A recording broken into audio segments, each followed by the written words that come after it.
This road trip comes to a close with Game 4 of this series between the Dodgers and Cubs on a perfect day at Wrigley Field in Chicago. Dodgers trying to even this series at 2 games apiece and trying to clinch a winning trip through New York and Chicago. Welcome inside with Oral and Nomar. I'm Joe Davis. Alana Rizzo joins us in just a moment.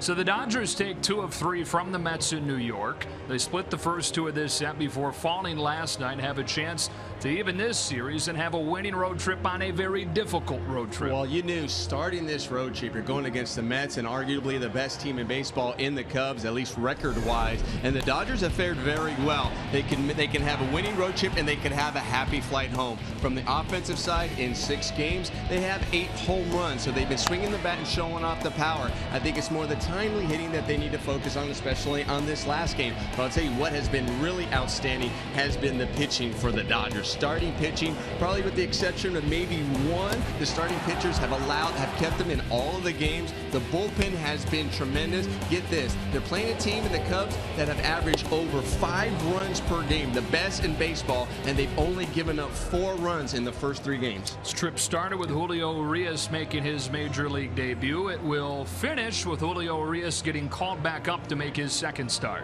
Yeah, and he wants to be a little bit better, especially with throwing strikes. You know, it's faced 17 hitters and only threw 4 first pitch strikes. But for me, I'm comfortable with that only because his miss pattern was very good. And when you miss on the sides of the plate that you're supposed to, but then all of a sudden they start hitting you, it's going to be a very small adjustment. And I really think it's about belief. Dave Roberts said there was some nerves in the mix in the first outing. I think there'll still be nerves today, but if he accelerates and gets through his delivery, he has the stuff to win. It's been a fun series. Let's play a 4th game. 2 teams that have postseason plans here in 2016. It's the Dodgers and the Cubs. Game 4 of this series as the road trip comes to a close. Dodgers with a chance to have a winning trip. Alana Rizzo takes it on the other side of this break.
Chicago, where the Cubs are in first in the Central. The Dodgers are in second in the West.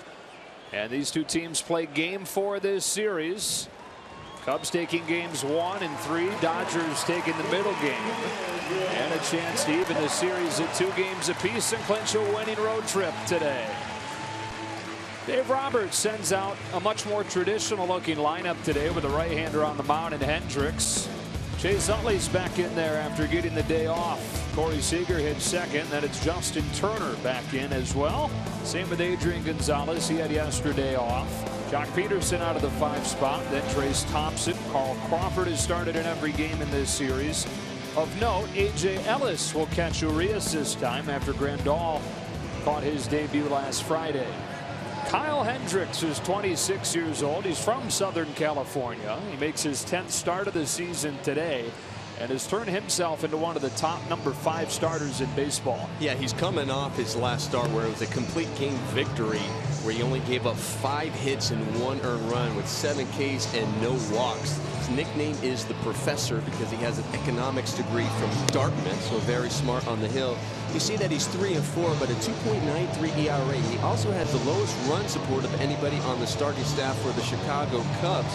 So he does a very good job on the hill. And what he'll feature is, first of all, nothing straight out of his hand. He's got a good sinker for his fastball. He's got a good changeup that also dives off the plate, fades away, but he'll also cut his changeup as well. So he's got 2 movements on that changeup and also features a curveball. He'll throw these pitches at different times, anytime, but really relies on staying down and that movement of his pitches. Southern California kid, Capistrano Valley High, and that's an odd path to become a big leaguer. You go from Southern California to New Hampshire to Dartmouth. But a couple off seasons ago was the first time he didn't have a textbook in his hand, finishing off that degree when he left Dartmouth early. But he is a smart pitcher, and he's fun to watch because he doesn't overpower people. He thinks along with the hitters. You mentioned his complete game win over the Phillies on Saturday. The 1 run that he allowed came on a drop 3rd strike in the 9th inning when they threw down to get really what was a meaningless out, and a meaningless run scored in a blowout win. So he was that close to a complete game shutout.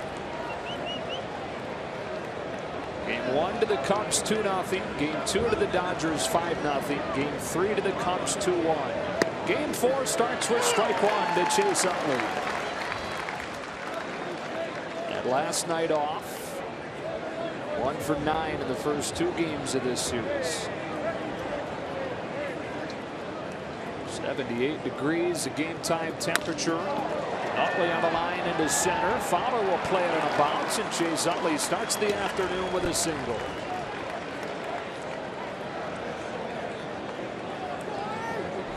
Talking about Chase Utley all year long. It seems like a broken record, but it's a good broken record when you're constantly there. He is at the leadoff spot, getting on base, doing his job, finding a way. And now that he is on base, there's the other thing about Kyle Hendricks you have to be aware of is that he has one of those where you buckle the front knee. I always consider it's a balk move and pick off, so you have to be aware and alive over there at first base. Corey Seager takes one that fades away for ball 1. Corey, another hit last night. 4 for 13 in this series. That included the 3-hit game in the win on Tuesday, which included a 3-run homer. 1-1. In this series, the wind has been blowing in and to left field. Well, now playing this day game, it is out to right. This is the hitter's day, and especially for the left-handed hitters, if they get the ball up in the air, Wrigley Field will play different today. And Kyle Hendricks is a guy who had issues keeping the ball in the yard last year. Gave up 17 home runs, but he's now gone 10 consecutive starts at Wrigley without allowing a home run. He's only the 2nd pitcher since 1987 to do that, a 10-start stretch without a home run here. Greg Maddux the other. 2-1. Strike 2. Greg Maddux, I've heard of him. Yeah. He's a Dodger again. Of course he is. Boy, what a pitching mind, and one of the best locators of the baseball ever, and one of the best to put movement on it. His number retired here in Chicago up on the flagpole. Only 6 retired Cubs numbers. The others are Ernie Banks, Billy Williams. We'll go with Ron Santo, I'm thinking. Could be 2. There's 1 and 2.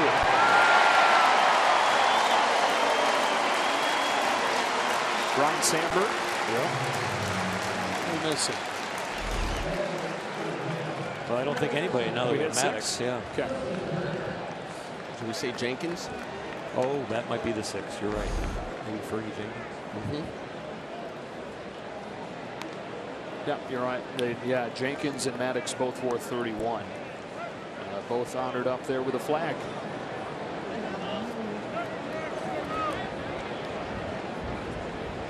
The double play wipes him clean for Justin Turner, who is homered against Hendricks and 5 at-bats against him. While it may be a good hitter's day for left-handers, it's going to take quite a missile to get it out of here as a right-handed hitter.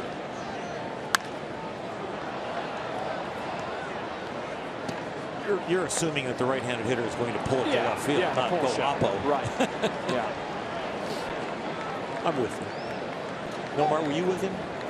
I knew what he was saying, but I still think even the way that even if it has a crosswind, it can still carry that one. Oh boy. Justin Turner can't believe the home plate umpire Nick Lane says he offers. No. I mean, he was just wondering. Even you had the home plate catcher. I mean, the catcher Miguel Montero checking, pointing.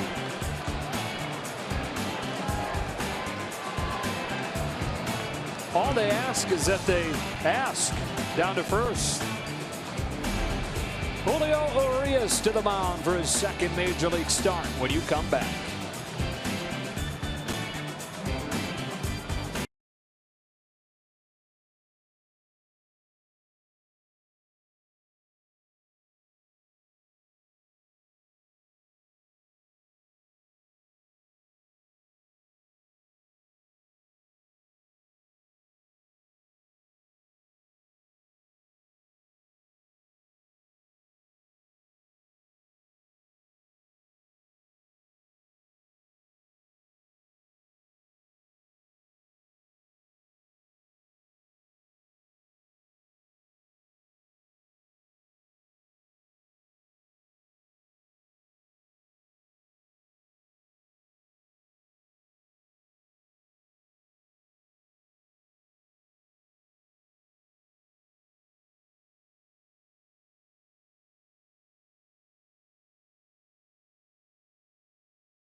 Team came into this series averaging more than 5.5 runs per game, but Dodger pitching has limited them to just 4 runs in 3 games in this series. Here's the starting 9 today. Fowler's number 2 in the majors and on base percentage, by far the best year of his career. The big sluggers Brian Rizzo at 3 and 4.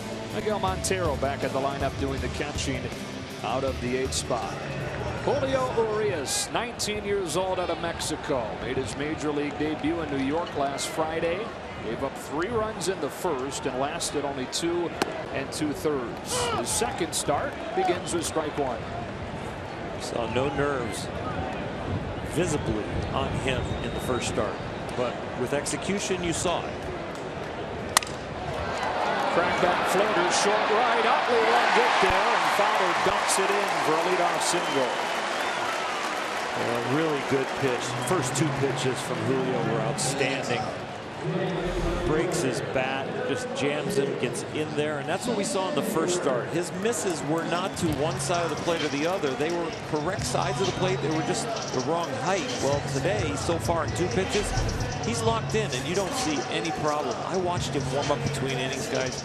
He was amazing coming out. He was amazing in the bullpen, and I think he's going to take it right into the game. Jason Hayward,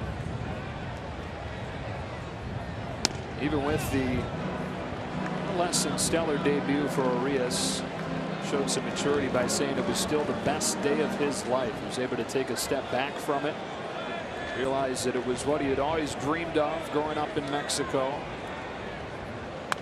Told his mom when he was 5 years old that he wanted to be a Major League Baseball player. I wonder if they figured that it happened 14 years later at the age of 19. She also was talking about that. Surprised being a pitcher. He was always a really good hitter too when he was young. All of us pitchers were. Some of you kept being good hitters until you were a little older too. That's nice of you to mention, Joe. Yeah. I try to get at least one Silver Slugger reference in per inning for you.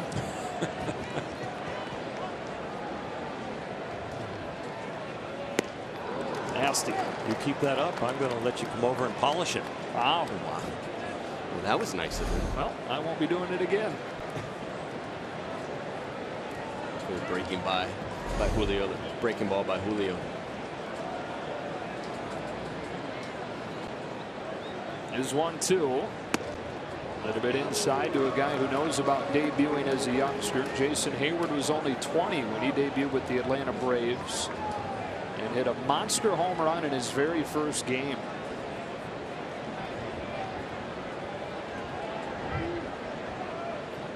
Urias home with a 2-2 and a breaking ball foul.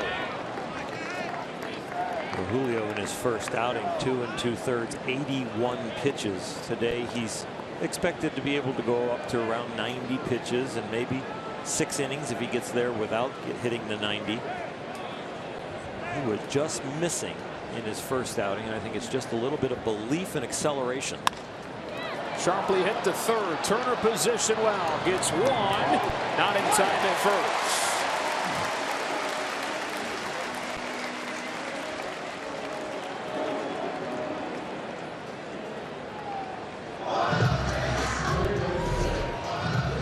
We've seen a lot of these jump throws by Chase Utley. I think really from a double play, and a lot of it has to do with just the setup, because we talked about how they really are focused with the percentages. We've talked about the shifts, and he's also playing over just a little bit over than your typical double play depth, so it doesn't allow him to necessarily get there in time to get the throw, his feet set to kind of pivot, and that's, they understand that. They understand that it's going to be a turn like that because they're playing the percentage. Nothing wrong with that. Chris Bryant won the game with a 2-run homer last night. Counted for all of the Cubs scoring. Dodgers got a run on the second pitch of the game from a Kike Hernandez homer. And then John Lester shut him out the rest of the way in a complete game effort. He was the first Cubs pitcher to allow a leadoff home run and then nothing in a complete game since 1940. The knuckleballer Larry French will later go on to pitch for the Brooklyn Dodgers. Did it for the Cubs. They did 2 on Bryant. The other fresh look that Julio gets today is he has A.J. Ellis behind the plate. So a little different fingers going down there, maybe to give him a fresh look. Pulled to third. There's Turner to Utley, who was able to set his feet and drill a throw this time. Double play allows Urias to face the minimum in the first and no score.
Ben Zobrist on the right, two of the best road hitters in the majors so far this season. As we look at our Coors Light cold hard facts, Gonzalez tied with Aledmys Diaz of St. Louis for the best road average in the National League this year at .398. He's boosted it with a 10-for-20 road trip. And after having yesterday off, leads off this second against Kyle Hendricks. I think when you have a weak offensive day like the Dodgers did yesterday, the manager, when he doesn't have some of his regulars in there, gets questioned about that, of course. Back to the mound. Hendricks has it. One gone. Kind of puts himself right in the crosshairs when Utley and Gonzalez and then Puig was out with the slight hamstring. You know, what's the deal with the lineup? But you've got to get a guy like Adrian off his feet every once in a while. With a night game going into a day game, where do you want to rest the veteran? Let's check in with Alana Rizzo. This was joking with Dave Roberts earlier today, guys, while Dave was doing his media scrum before the game. He was walking up the dugout steps. He said, "Hey, Dave, thanks for putting me back in the lineup. Always appreciate the playing time." Obviously, Adrian Gonzalez, a guy that never wants to be taken out. He has played more games than anybody over the last decade. And that's really where it's the job of the manager, job of the organization to kind of protect a guy like Adrian Gonzalez. Protect him from himself at times, because you know he never wants to come out. You love that about him, but you're going, okay, let's see if we can make sure protect him throughout the course of the season. You know, he's had, you know, kind of that stiff back and that neck kind of aggravating at times, and they want to make sure it doesn't flare up on a regular basis. Jock Peterson. And so if you're a manager and you're thinking about, okay, I want to give him a day, you got a night game, you got a day game followed by the night game, but then you're thinking of the matchups where you got a lefty in Lester and a righty here in Hendricks. You're thinking, okay, the ideal day is maybe last night and let him play this day game.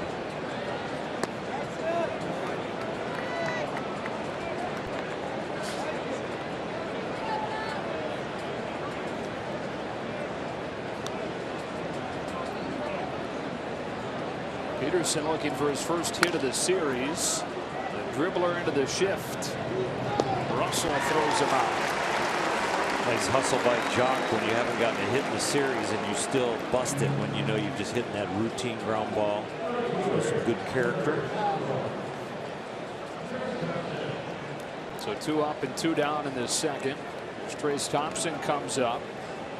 Dodgers have won 7 of 10. They're 3-3 on this trip. And the stretch of winning 7 of 10 followed that 1-6 slide. Right back above 500, sitting 4.5 back of the Giants in the West. Start today's action. Cubs, meanwhile, have won 7 of 8. Their recent run has come after a slide of their own. Even with that historically good start, they had a stretch where they went 4-8. And the sky was falling for a few days in Chicago, even though they had by far the best record in baseball. They've recovered in a big way with a 7-1 stretch. Thompson sends a high drive to left center. Soler moves over on it, and he's got it to retire the side. 1-2-3 go the Dodgers in the second. On to the bottom half in a scoreless game.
course. Just to the left there, you'd walk out and be only a few rows from the field.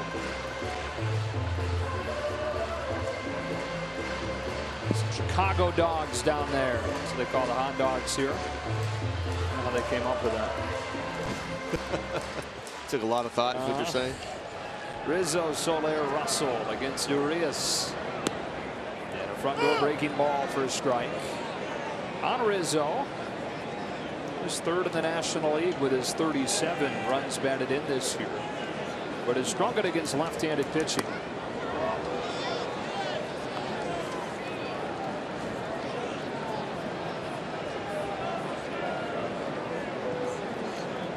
This struggle against left-handed pitching comes after he's one of the best left-handed hitters against lefties over the last couple of years. This Cubs team has some fun, huh? It's Kyle Schwarber there in the middle of your screen. It's Rizzo's walk-up music that they're holding the beat to. Did the same thing with Starlin Castro's walk-up last year. And you know, it's interesting, you know, talk about walk-up songs. You know, David Ross's song, you know, obviously being the elder on this club, and they give him grief for that. He walks up to Forever Young. Huh. 2-2, and Rizzo fouls it off. We say hello again to Alana. Rizzo's walk-up music, guys, it's only the first at-bat in which the team dances to the beat, including the guys in the bullpen. It's the same routine every single time. At the end of it, they throw the sunflower seeds and the arms in the air, and then Anthony Rizzo changes to country in his second AB. They should loosen up here, don't you think? Oh, where was that pitch? Whew. That was a really good pitch right there by Julio. He didn't get the call. Put the rook out here.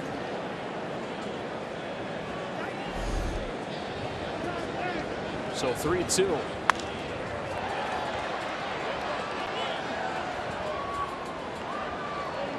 Anthony Rizzo, one of the top first basemen in the game, the leading vote getter in the National League right now. The first release of All-Star voting. The entire Cubs infield, if voting ended right now, would start the All-Star game. Just misses again. And the leadoff walk to Rizzo. With his walks in the first outing against the Mets, this is what most of them were, just barely missing. The thing that he has really improved on so far. First outing, 17 batters, only threw 4 first pitch strikes. Today, he's 3 for 4 so far.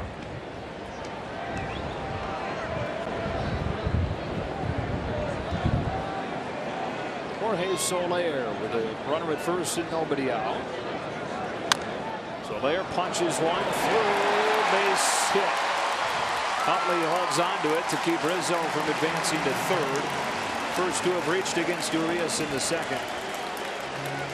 Well, that's 2 base hits off Julio so far, and neither one of them have been hit hard. I mean, you have one, Dexter Fowler gets jammed, broken bat, and he loops it into right field, and then this one was just, well, I guess, C&I single right there. Wasn't hit very hard, just good placement. Technically didn't get past the infield, I guess, if the infielder's fielding that. Addison Russell. Talented young shortstop for the Cubs. Shows bunt, takes ball 1. Does that go down in official scoring then as an infield single? I think it could. Yeah.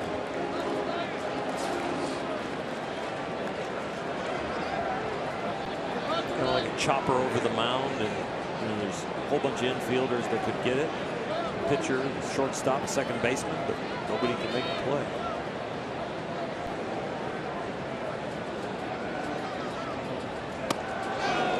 I was just wondering because it goes past the dirt, right? You know, exactly. The outfield, and Utley fielded it, but the infield still got to.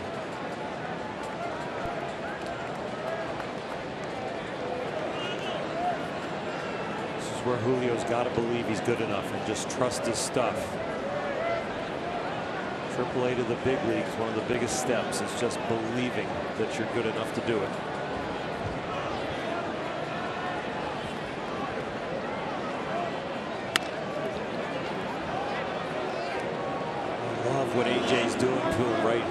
going out to the mound, but he's also threw an off-speed pitch there on a 2-0 count, showing the youngster that I believe in all of your pitches. We're not just going to default to fastball and back you into a corner.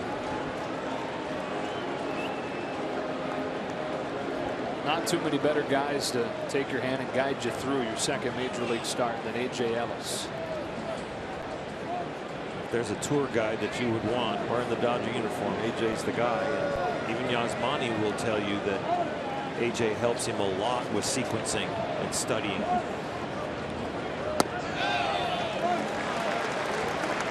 You mentioned Rios and the jump from AAA to the majors. He had thrown 27 consecutive scoreless innings in the minors before that 3-run first inning in his debut. And he even said afterwards, yes, there was a big difference. But sometimes you tried to fool them, and it didn't work like it works in AAA. Down the right field line, the count is full. You get here with ability, but you stay here by understanding this game and how to apply yourself to it. And that's the biggest thing about learning this level. It's you're playing against multi-generational, multi-generations. You're not, every level in the minors, pretty much through high school, through little league, you're playing in your age group. We have a 19-year-old on the mound that's going to be facing 30-year-olds, 35-year-olds.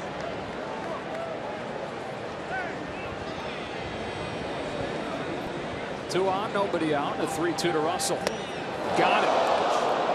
First strikeout of the game. And the bat goes flying. Second time we've seen Russell lose it on a swing in this series. He has come in with a nice changeup, nice off-speed pitch. You said he was confident in 2-0, and then you're confident enough to come back 3-2. We talked about working with A.J. Ellis, throwing down the fingers, letting him know you have the pitches. You are throwing them very well. There's nothing nothing that will make you confident to grow, and that you have to shake to an off-speed pitch in a 3-2 count. Javier Baez.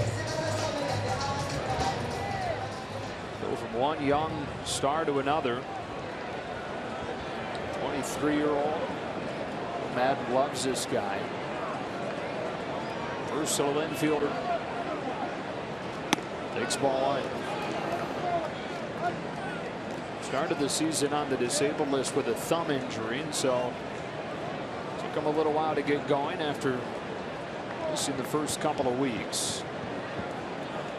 So the number's not great, but they think his future is incredibly bright. Good lay off, and it evens at 1-1. You're seeing the Cub hitters, when they get into fastball counts, be very aggressive. A.J. Ellis is feasting on that with his fingers.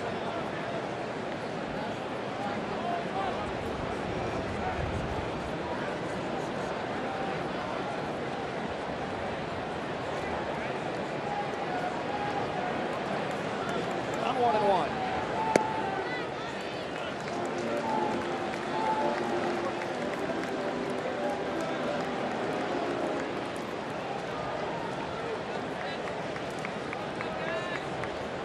Next pitch will be the 30th of the game for Rios. His second major league start. Baez pulls a liner to left center field, and Peterson won't get there. Rizzo's in to score, throws off line to third. Up to second goes Baez, and the Cubs lead 1-0. Little bobble out there in left center by Jock cost the Dodgers 180 feet. A couple runners moved up extra 90. I don't know if he'll get an error for it, but it looked like they were going to stop. Another jam shot, really not hit well. The third hit. Two have been jam shots like this, well placed, and the other, the dribbler that stayed in the infield. And that little bobble right there, I don't know if Jock will get an error, but the runners are now at second and third. They give him a single with an RBI, and they do charge Jock with an error to allow the runners advance. So now Miguel Montero, men at second and third.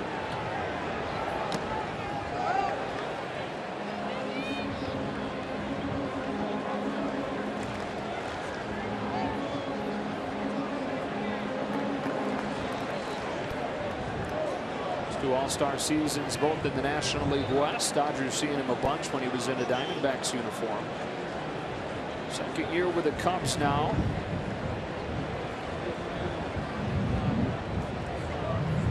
Riz brings him in 0-1. Strike 2.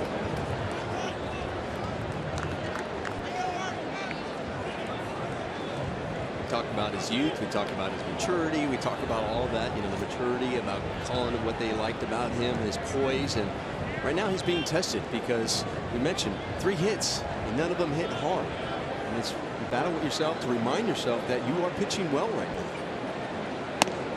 That would challenge even a veteran of 15, 20 years in the big leagues if you were pitching and you're making good pitches and you're giving up weak hits. You just got to continue to trust yourself, trust the process.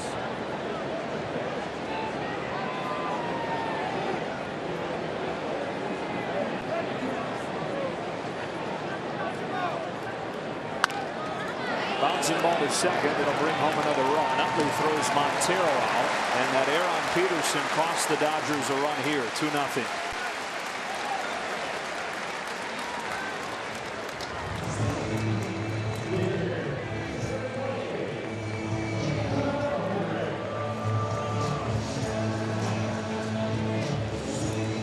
So now the pitcher, Kyle Hendricks.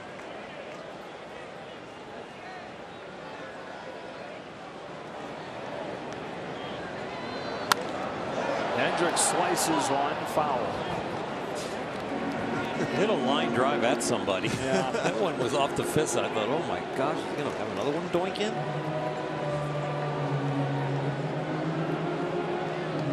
Two for 18 at the plate this year.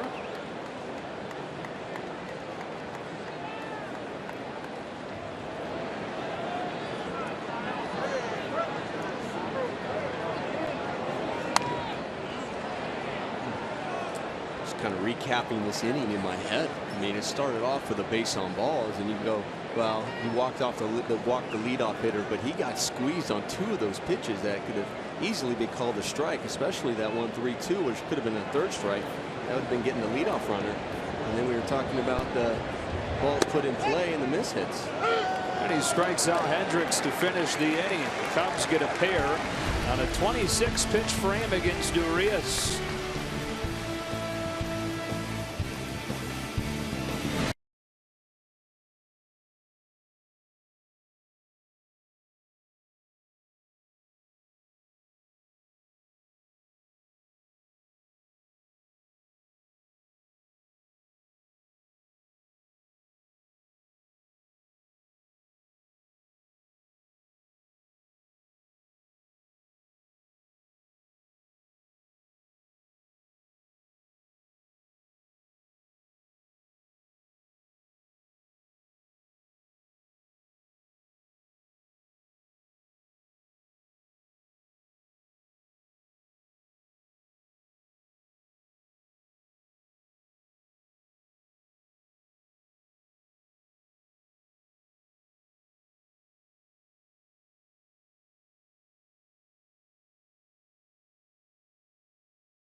Net LA is brought to you by the Dodge Challenger. Test drive one at your local Dodge dealer today. Shot from a game last year at Wrigley Field between the Cubs and Dodgers. The Dodgers have won 10 of their last 15 games in this ballpark. Going back the last couple of seasons. Kyle Hendricks to face the bottom 3rd of the order. Carl Crawford takes strike one. Carl, after going more than a week without starting, has started each game of this series. Average right now below 200.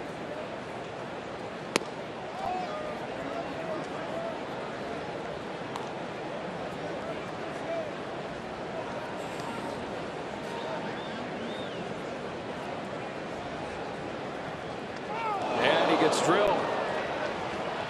So Crawford aboard to begin this third inning.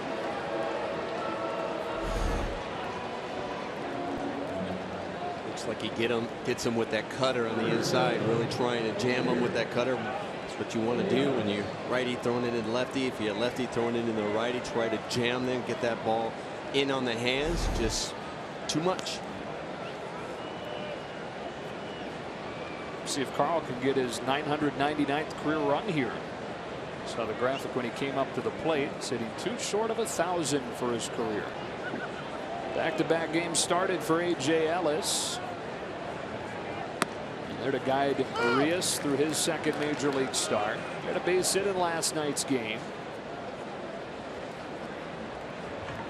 Catching Mike Bolsinger.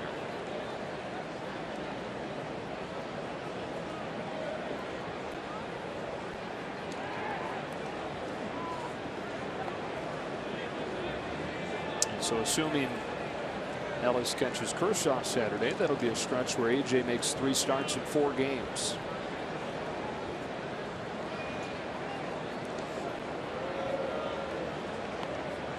Dodgers down 2-0, but it's not to Jake Arrieta. It's not to John Lester.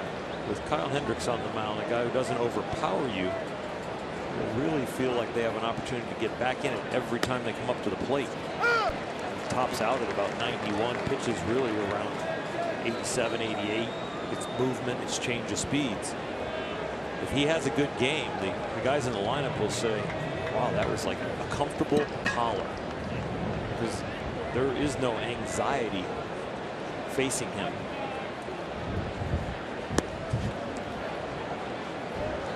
But when you see him as a hitter, after you see him for the first time and you see all the movement, you see the way the sinking action in his fastball, you see the cut action on his fastball, the movement on the changeup. Now what you're battling when you go back inside the dugout is what my approach is going to be to combat the movement. There goes Crawford. Ellis fouls it off. It's not so much where I really have to gear up for that fastball, that mid-90s fastball, and that's what I'm going to look at, because if I don't, if I'm not preparing for it, I'm going to be behind. He's going to blow by me. It's okay. Is it with that movement on the cutter? Is my approach going to be staying inside? Do I still want that same approach if it's sinking in on me, or do I want to try to get it out in front and pull that? Say if I'm a right-handed hitter. So those are the battles you're going on with your head for your next at bat.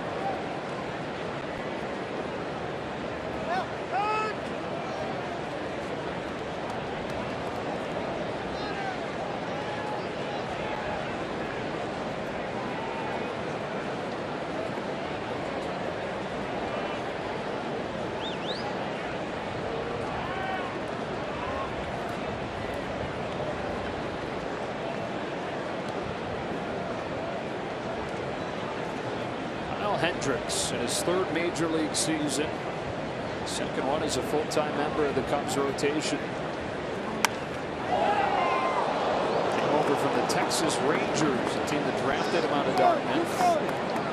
Back in 2012, the Cubs sent Ryan Dempster, year-old teammates here, over to the Rangers for the stretch run and got Hendricks back.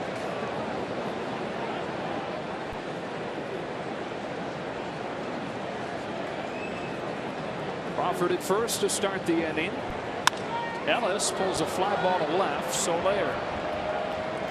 Ryan Dempster seems like he's one of those guys that you can't find a person to say a bad thing about. Best clubhouse guys you'll ever meet. Great sense of humor. Fun teammate. Yeah. Really fun teammate. Is he working for MLB Network now? Saw him a little bit on there. So Arias to the plate, where he had a sacrifice on Friday last week.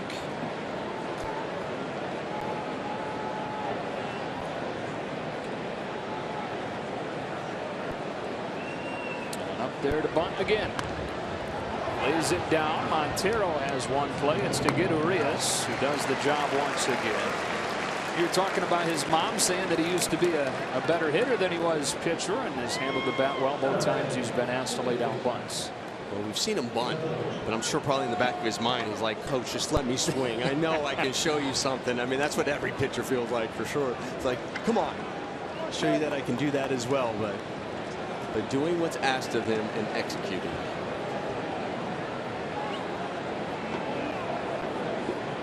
So Chase Utley with 2 gone and a man at second. Singled his first time. It's the only hit against Hendricks through 2 2/3. Tried to backdoor him, wrapped it around the plate for a ball.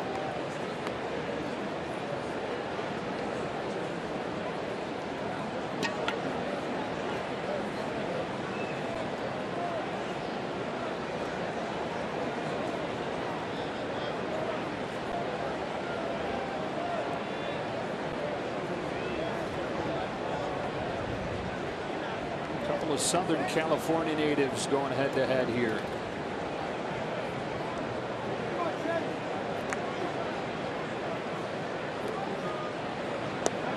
Chase grew up in Pasadena, born in Pasadena, and then spent most of his childhood years in Long Beach. Went to Poly High School, played his college ball at UCLA. The Dodgers actually drafted him originally back in 1997 in the 2nd round, but he chose instead to play that college baseball for the Bruins. And then the Phillies got him in the 1st round, 15th overall 3 years later.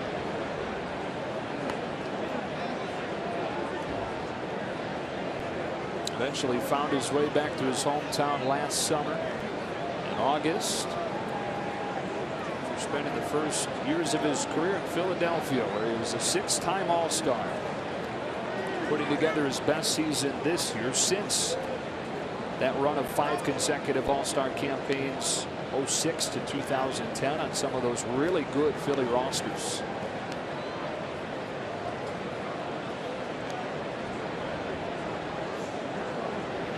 Crawford at second, 2-1, 3 balls in a scrub.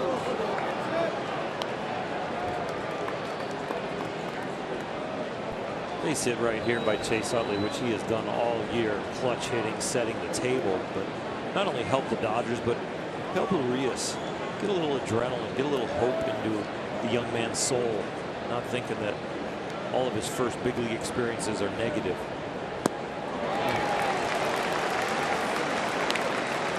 It felt so good to be a pitcher and to have your offense just get you a little bit, not even have to take the lead or the tie, just get you a little bit. And you know, you think that as an offensive player, and I think that was a really good pitch by Hendricks there, because feeding off that it is a hitter's count. You're thinking of a fastball, but you do want to pick up the young guy, the young one coming up, rookie season, you know, understanding all of the nerves. And I thought the Dodgers did a good job even his last start, giving him the no decision, because I'm sure he's really feeling that, like, all right, you guys at least battled back, just to give him a no decision, to feel some, you know, he talked about how it's the best day in his life.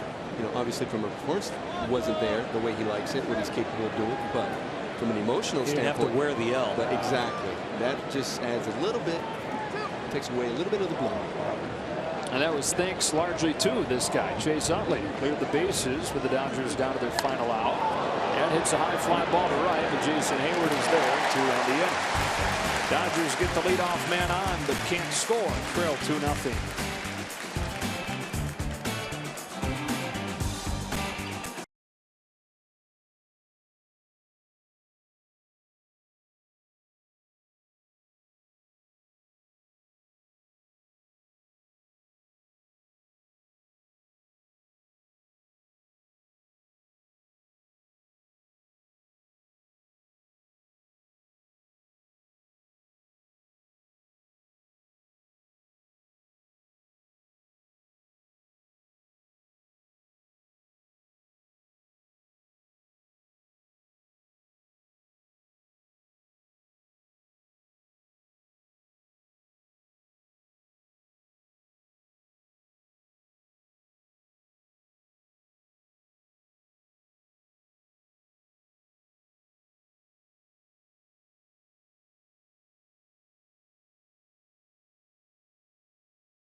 Time now for greater coverage of baseball, brought to you by T-Mobile. Youngest starting pitchers in Los Angeles Dodgers history. Julio Urias, 19 years old, 289 days. His birthday isn't until August. That makes him the third youngest starting pitcher in LA Dodgers history.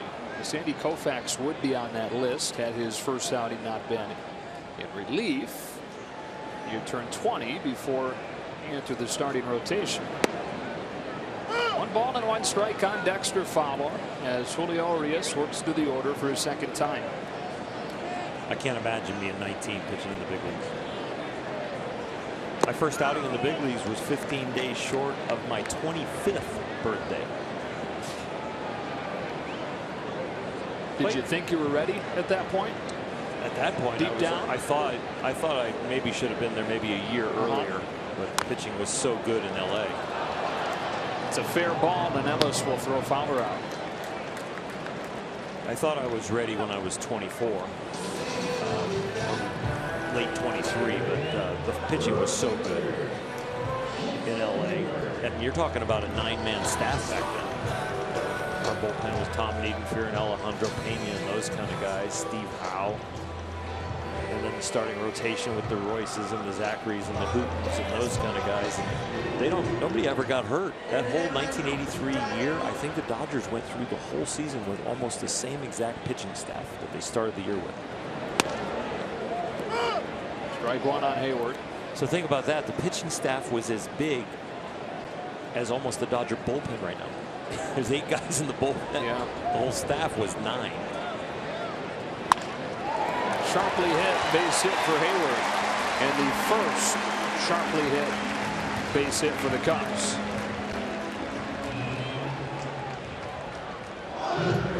You guys were talking about the soft contact first 2 times, or first 2 innings against Urias. He gave up 3 hits, but we can now put numbers to how soft the contact was. Major league average for exit velocity 87 or 88 miles per hour. The hits that he allowed in the first 2 innings, 60 miles per hour, 82 miles per hour, and one that didn't even leave the infield and therefore didn't even measure on StatCast. It didn't even register. No.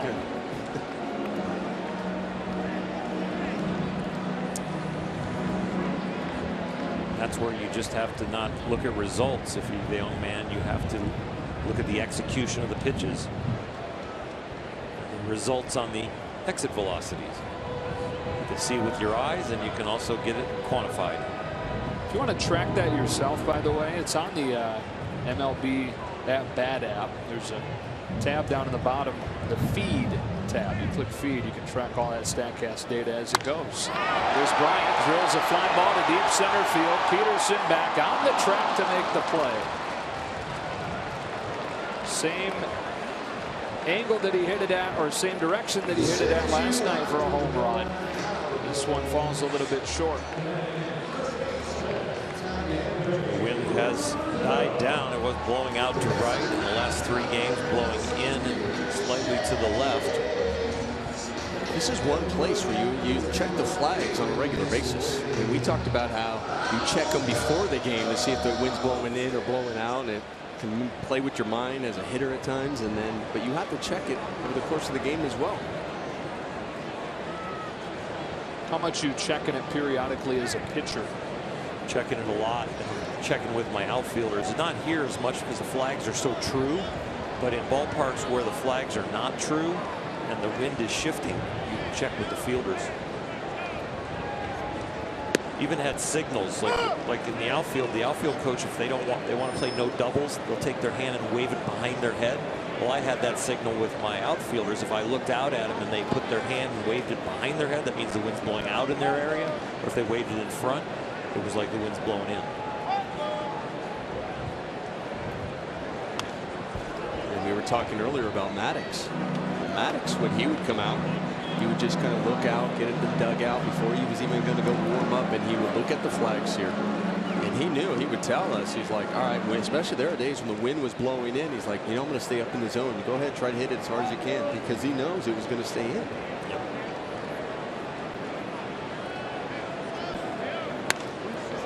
Rizzo lifts one To left for Crawford. That's the inning. Nothing doing for the Cubs there in the third. See if the offense can get it cranked up to support Julio.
Adrian Gonzalez due up in the inning, trying to get Urias some run support in a 2-0 deficit. Earlier you heard Joe Davis talk about the fact that if all-star voting ended today, pretty much the entire Cubs infield would be at the Midsummer Classic. And here is proof. The first round of votes came out just a couple of days ago, and you can see the 8 position players there.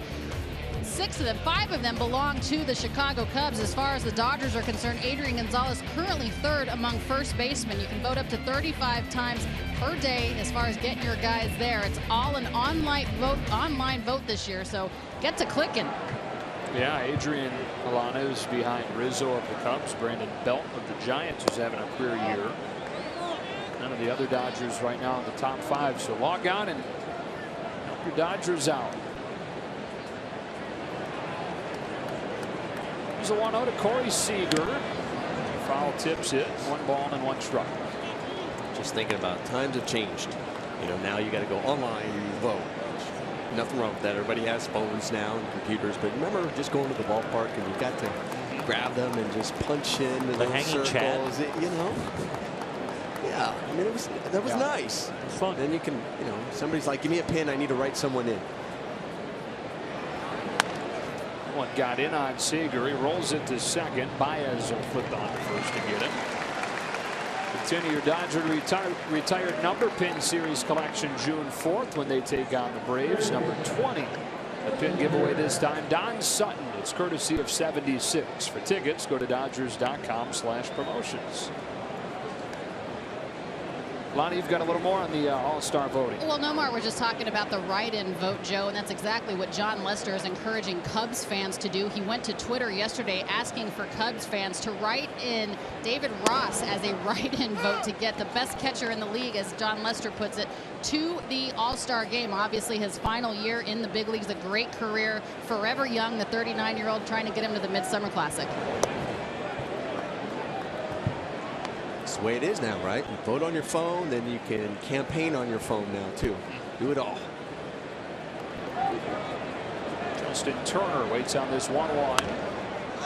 Pops it foul and will reach the seats. Something, you know, like, it's great to be able to pull up a newspaper online and have all the links right there, but similar to what you're talking about the ballots in the park, something about having a newspaper in your hand, right? Being able to feel the pages. Same thing with a book versus e-reader, Kindle type thing.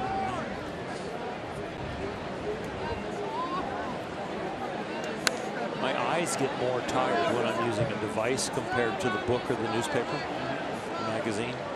Something about the reflection. It's gotten better over the years as the screens have gotten better.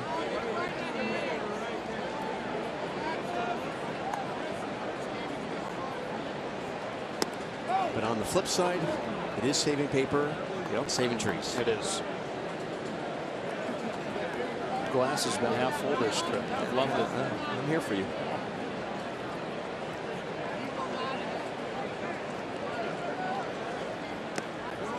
Turner takes it in the dirt. Count goes full.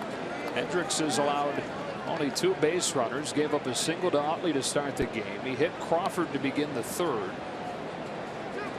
He's faced just 1 more than the minimum. Payoff pitch. And Turner takes ball 4.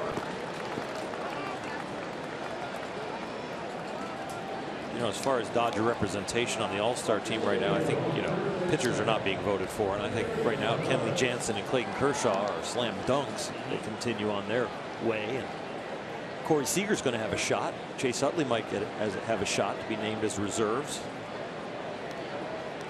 Clayton has been an All-Star 5-6 times, 5-time All-Star, but has never started an All-Star game. And he would be, you would think, the choice.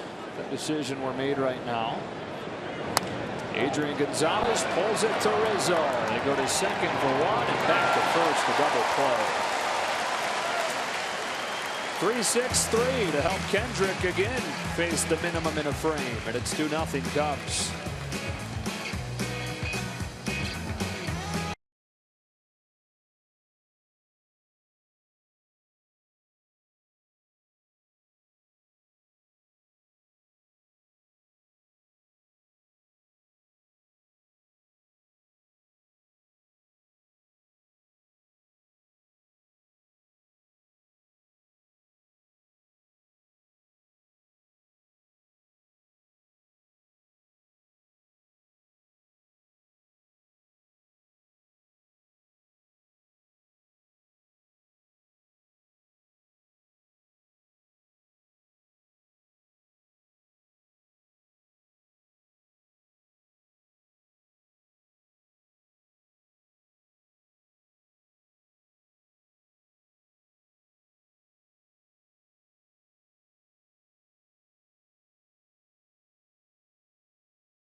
Into a double play to finish the 4th. Justin Turner did all he could to prevent it, though.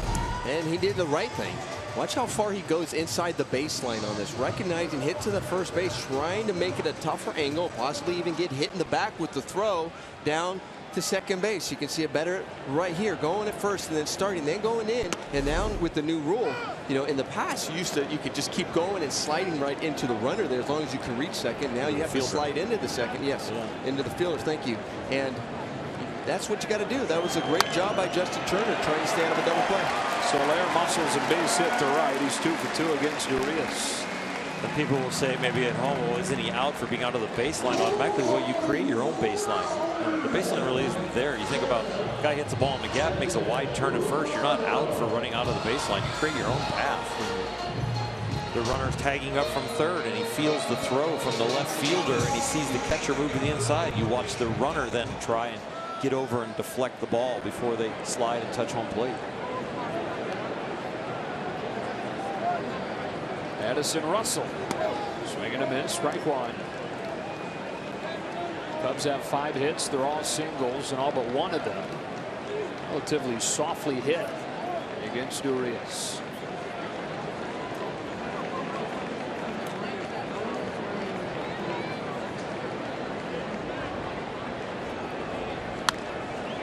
Another softly hit ball. Gonzalez will catch this one. And it's a positive sign that he's induced soft contact after soft contact. First pitch strikes, attacking. The quality of the strikes now are down in the strike zone. He's working the ball to both sides of the plate. He's able to throw off-speed pitches when he has fallen behind in the count. It's a much more effective outing here in his second one in the big leagues.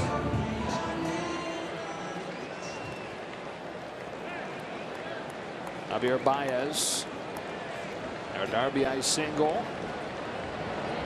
His first trip up there against Urias. Baez is considered one of the young stars in this Cubs team. He's 4 years older than Urias.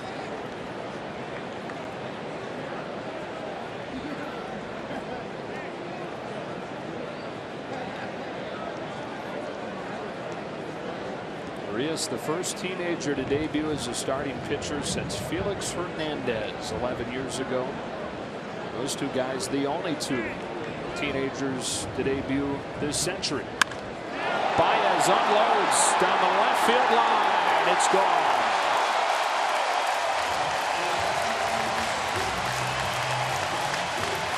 Third of the season for Javier Baez, and the Cubs lead 4-0.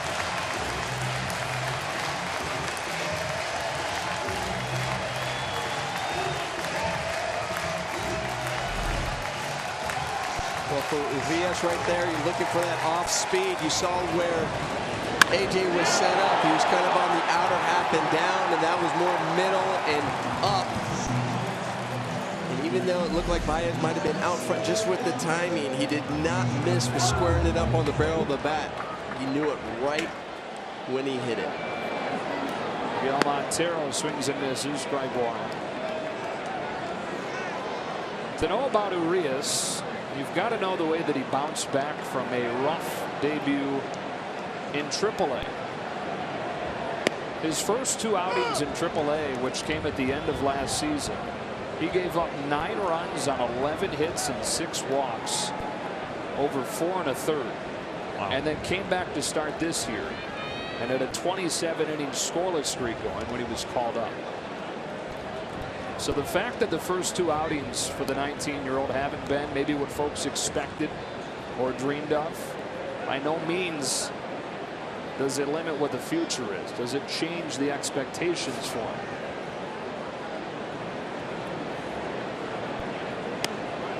He responds with a K of Montero. Baseball is an experiential sport. You need to experience each level. The A-ball slider is different than the double-A slider, and the consistency of the command as it changes when you get to AAA, and then of course the big leagues. And the same with a pitcher. The big league hitter starts to define what is really a mistake at this level, what is really a good pitch at this level. There are many mistakes you can make to a hitter and still get away with it in AAA compared to in the big leagues.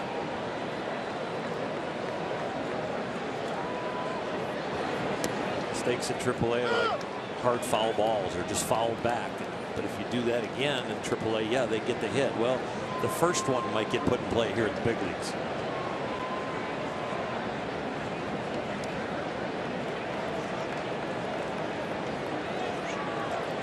And then there's the speed factor. At every level, the speed gets greater and greater. And even for a pitcher, there's a speed, so you've got to learn how to calm yourself and stay within yourself. Just the speed of the game is greater. Kendrick into right field, or Hendricks into right field, and caught by Thompson, and the inning is over. 2-run homer from Baez, and it's 4-0 Cubs.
on Sportsnet LA is brought to you by Jack in the Box. It's back. The Portobello Mushroom Buttery Jack. Taste it before it's gone at Jack in the Box. Back at beautiful Wrigley Field for the 1914 for the Chicago Whales. Cubs didn't move in here until a couple of years later in 1916. Beautiful ivy on the outfield walls. Wasn't there for the first couple decades. Put it in the late 1930s. Javier Baez deposited a home run into the bleachers that were built in the late 30s and have been expanded on several times since, including in this current project they're going through here. More than a $500 million project through several phases, which included that new clubhouse Alana talked about a few days ago. Strike one on Jock Peterson. Next phase, I hear they're going to do the visiting clubhouse, which came a little bit too late for you guys in your playing career, and the press box up here, which I think everybody will like. Home clubhouse got too late for my career. Yes, as well. right. Although for you it was an upgrade coming from Fenway. That's true. Everybody was like, oh, you should see it now. And I was like, wow, I thought it was better than where I came from before. When I first got to Chicago, they were like, sorry about the clubhouse. I said, what do you mean? So much space, and this is nice. They looked at me like I was crazy.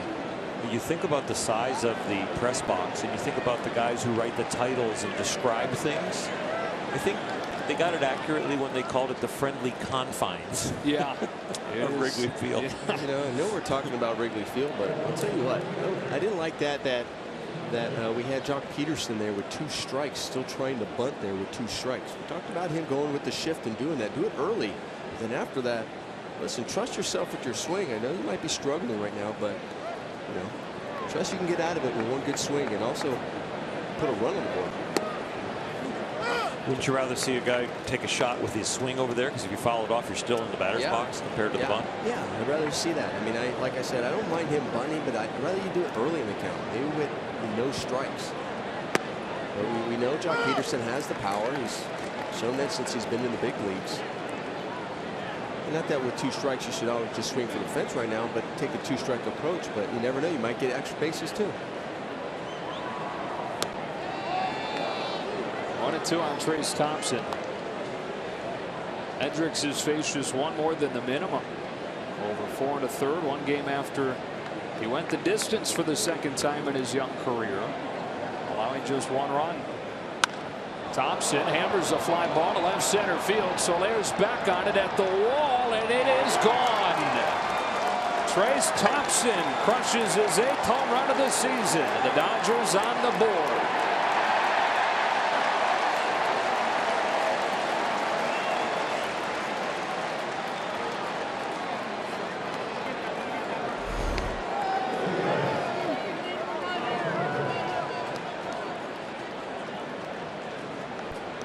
Nice swing by Trace Thompson. We talked about before the game the power that the Dodgers have been on display since early of May.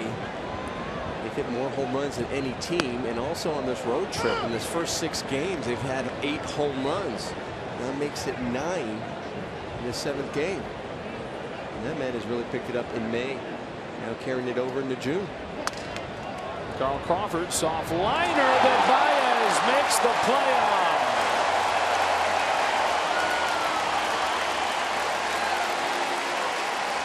The Dartmouth finance grad on the mound really appreciated that by his understanding the angles and knowing where to run and when to dive. Almost caught it right behind him. The Morongo slow-mo cam replay showing Carl Crawford being robbed of a base hit. That was a great play, and also, you know, after your pitcher just gave up a home run, feeling maybe a little bit defeated, trying to get back into this inning and not let it snowball on him, and a great play like that really picks up your pitcher. So A.J. Ellis with 2 gone. Takes a strike, and it's 1-1. More than half of the Dodgers' runs on this trip have come from homers. Like you mentioned, they lead the majors in home runs since Thompson's pinch hit walk-off home run to beat the Mets back on May 10th. So after the first month plus where they are down in the bottom of the majors in homers. The last few weeks, they're up near the top, and they are relying heavily on home runs.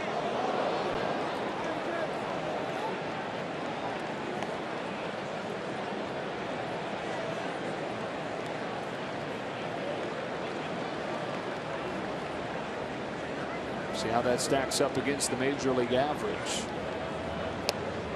Ellis out in front of the changeup, and the inning comes to a close.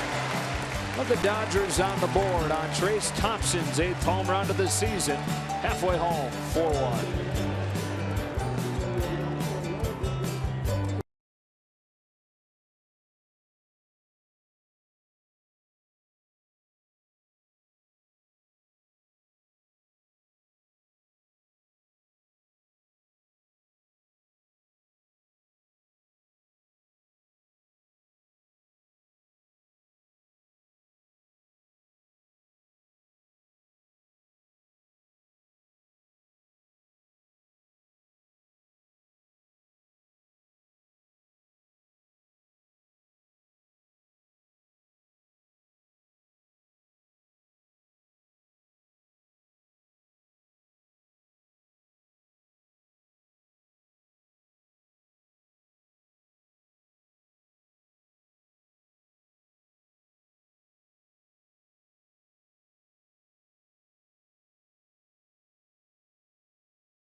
The third in his major league debut. Here he is pitching into the 5th. Still with some bullets left. He's only thrown 62 pitches. They expect him to go around 90. And all things considered, sharper today. Those numbers even a bit misleading. Outside of the Baez home run, there's not been much hard contact against him. Third trip to the Cubs order begins with Dexter Fowler, who's 1 for 2. I really like what I see, and I understand all the excitement around Julio. The potential, the velocity, the movement, the grasp of pitching, the maturity you see on the mound. It's just absolutely remarkable for his age. And he's going to do nothing but get better. The needle is pointing severely up.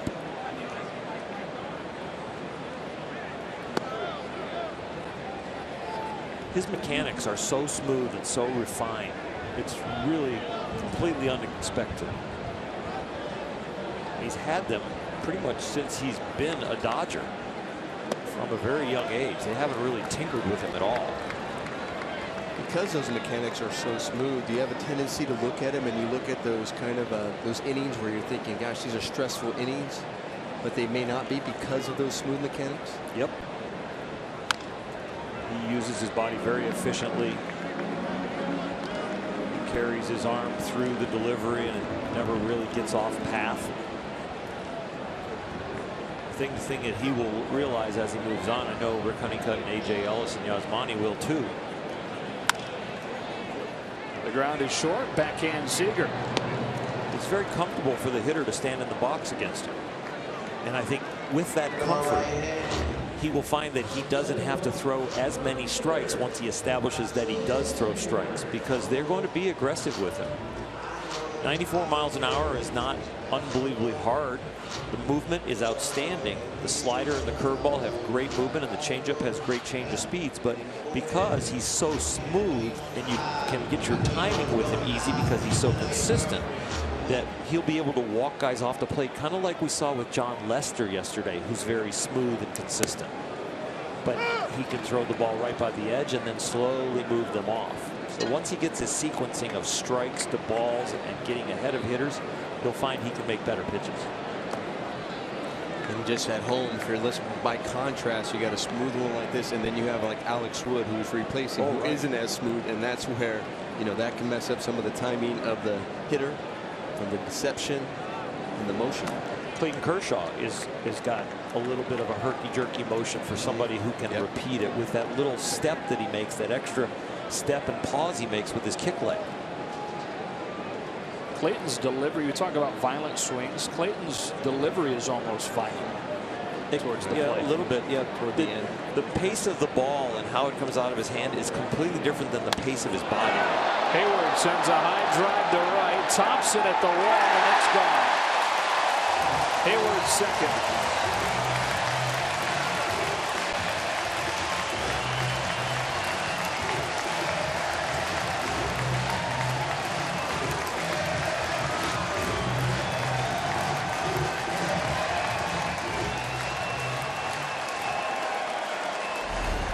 We were talking about hard hit balls. Well, Hayward had a nice single and a hard hit single in his previous at bat, and this one he gets a ball up in the zone. You can see there A.J. Ellis kind of reaching for that ball, and you even touched on it all. You know, at this level, you know, maybe in AAA you might have got that one fouled off, but at this level they're going to be able to hit them. And now Bryant does. Look out, scoreboard.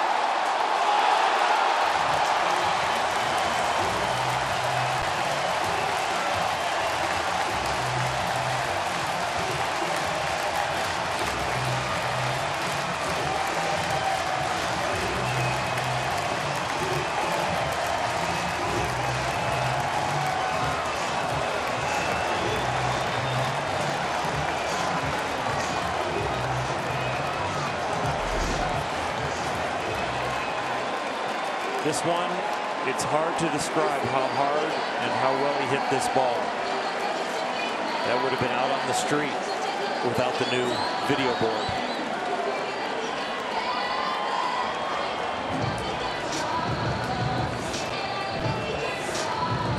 It's funny when you say that would have been out on the street. I was got asked by a reporter, when I played here, they didn't have the video boards. He goes, do you miss having those balls possibly land on the street? And I said, you know, I don't think for the fans it really matters. I think now they're cheering when they see it hit off the scoreboard, and that left the mark.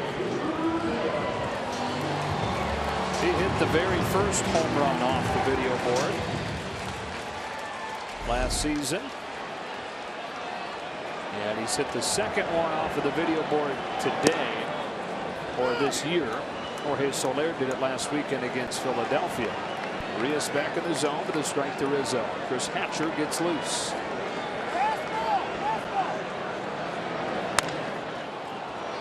And the ground is second for Chase Utley. 2 away. You know, Joe, you gave us the nice history lesson yesterday on all the parts of Wrigley Field and when they were installed, and these will always be called video boards because there will be nothing that will ever replace the center field scoreboard. I think I called it a scoreboard by mistake. Yeah, I gotta. My bad. Give it the times, Nomar. Sorry. Right. It's a video board. And then, Joe, you also told us that the clock wasn't part of the original scoreboard. Yeah, they added it a few years after.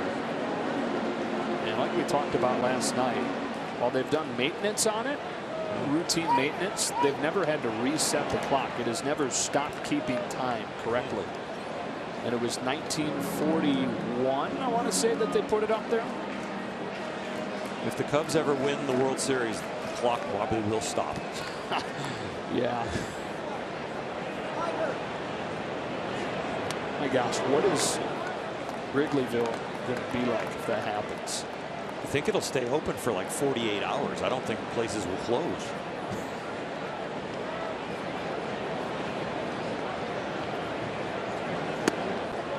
And he gets Soler to finish an inning where Hayward and Bryant hit home runs on back-to-back pitches.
They won back-to-back World Series titles in 1907 and 1908, but not since. Last time they were in the World Series was 1945, and that's when a local bar owner, Billy Cianis, put a curse on the team when they wouldn't let his goat come into the stadium before Game 4 of the World Series. 1969, a black cat walked in front of Ron Santo in the on-deck circle at Shea Stadium, and they went in a slide down the stretch. And everybody knows about 2003 in the NLCS against Florida in Game 6, where they're 5 outs away from going to the World Series. Everybody around here would like to think this is finally the year where that drought comes to an end. Kike Hernandez pinch hitting for Urias and taking a strike. You know, I know Julio gave up those 2 runs in those 2 home runs in that last inning. And it's really easy after to let that inning kind of get out of hand. And then you had Hatcher warming up in the bullpen. But for him to settle down and just get the next 2 outs really helps out Dave Roberts, because he was leading off this inning. And now Dave Roberts has a choice whether he wants to be a double switch, if not, or just use one guy, especially with a short bench. Softly hit up along third. Kike will have an infield single. Kike might be coming out of it. Pinch hit the other night, then he got a start, hit a home run in his first at bat. Here another pinch hit, catches a break. Baseball has a funny way of evening things out, and during his slump he hit a lot of balls hard, didn't fall in. 3rd time through now against Kyle Hendricks. Chase Utley 1 for 2. Dodgers have 3 hits. Utley single to lead off the game. Kike's infield single just a moment ago, and Trace Thompson solo homer last inning.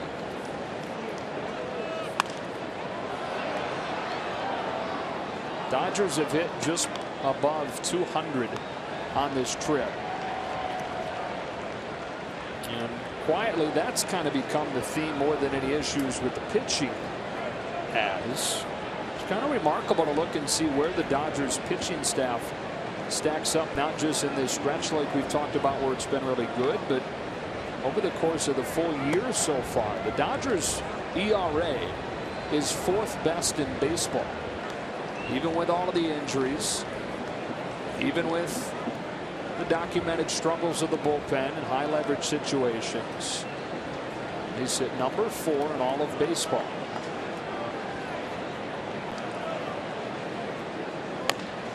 Softly hit by Utley, charging Baez, flips it with his glove to get Utley.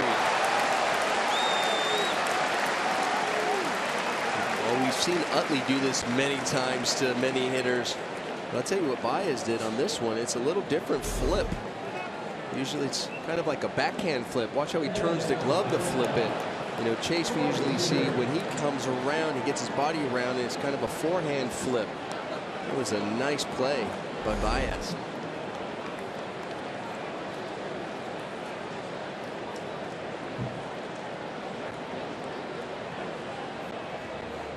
Brings up Corey Seager.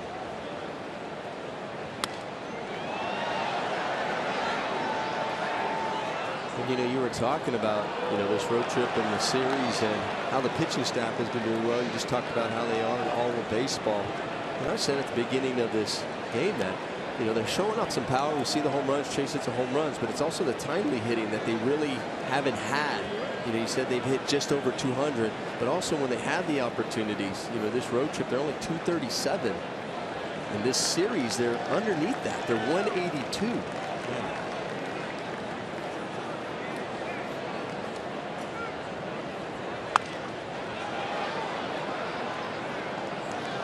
It's been the young guys that have carried the offense this season, and Seager and Trace Thompson, Jock Peterson having a nice bounce back for the most part. Adrian Gonzalez is stabilized, that average back around 300. Open to guys like Justin Turner, Yasmani Grandal can get back to where they've shown they're capable of being. Things do tend to even out over the course of a full season. Kicks away, and up to third goes Hernandez.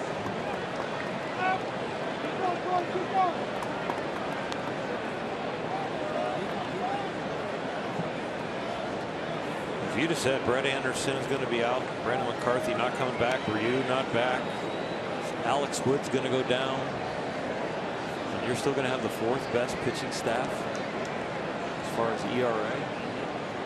It's quite an accomplishment. And it kind of sneaks up on me.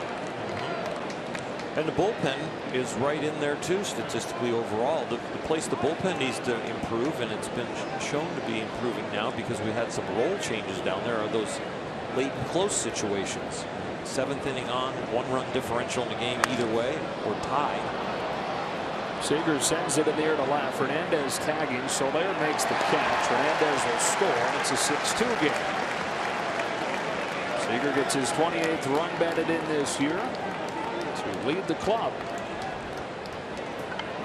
Pitching staff on both sides of starters and the relievers really near the top, but the relief performances from the 7th inning on, especially the 7th and 8th, are where they're trying to tighten up the results. And they've switched the personnel in that area. It's Lewis Coleman, it's Joe Blanton. I didn't see Casey Fine in those areas, and then Chris Hatcher, who is warming up to come into this game, kind of moved a little deeper into the bullpen. Pedro Baez moved down a little bit just to kind of get their confidence back and their execution. Kenley Jansen has been solid as a rock at the end.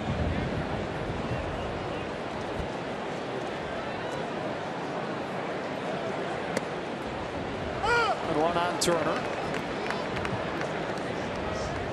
Strikeout and a walk today.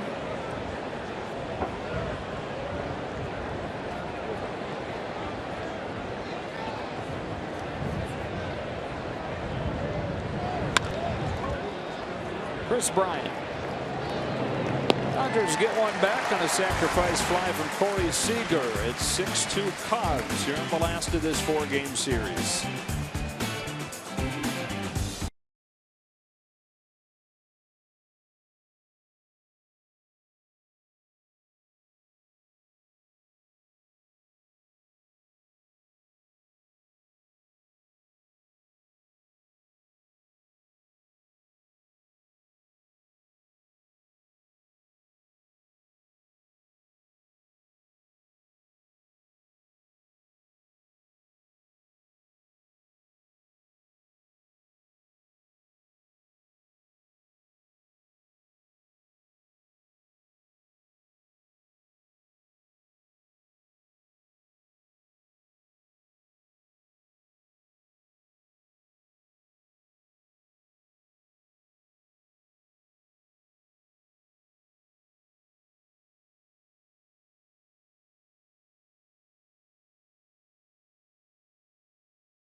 Right here, guys. Don Newcomb's 90th birthday will be celebrated at the Dodger game Wednesday, June 8th, and the first 40,000 in attendance. Get a Don Newcomb bobblehead presented by United Healthcare. Go to Dodgers.com/promotions. Find out how you can be one of those first 40,000 in the ballpark to get this item. I do not have a bobblehead collection, but I do have a few bobbleheads in my office at home of people that I absolutely love. This one will join the others. I think the next iteration of it should be in one of his current outfits, because he is as well dressed as any man you'll find. Chris Hatcher replaces Urias and gets Russell to swing through his first pitch. Could you make him like a Ken doll and just next giveaway is like an outfit? That'd be sweet. An outfit for the bobblehead. Yeah.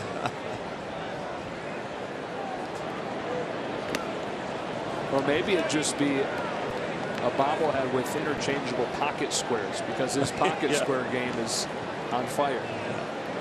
He's #1 and Steve Harvey is #2. Vin has some good pocket squares too. pocket square folding has become a science online. And different ways to do it. It's like a bird of paradise, you know, pocket square. Here comes the flower, multi-dimensional.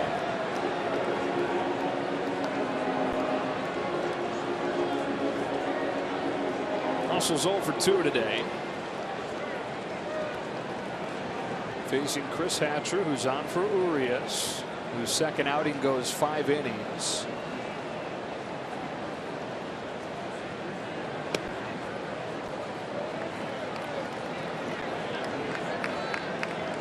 He allows 6 runs, 5 of them were earned. Gives up 3 home runs. Like we saw Pedro Baez after he came out of the game last night.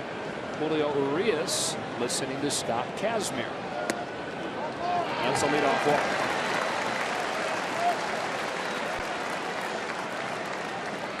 Great veteran presence to have on the pitching staff. Always willing to share. You know, some pitchers talk to each other and you're not sure you're getting the right advice when you're talking to Scott Kazmir, who was a hard thrower early in his career, reinvented himself, and now is back to being very effective. He knows what he's talking about.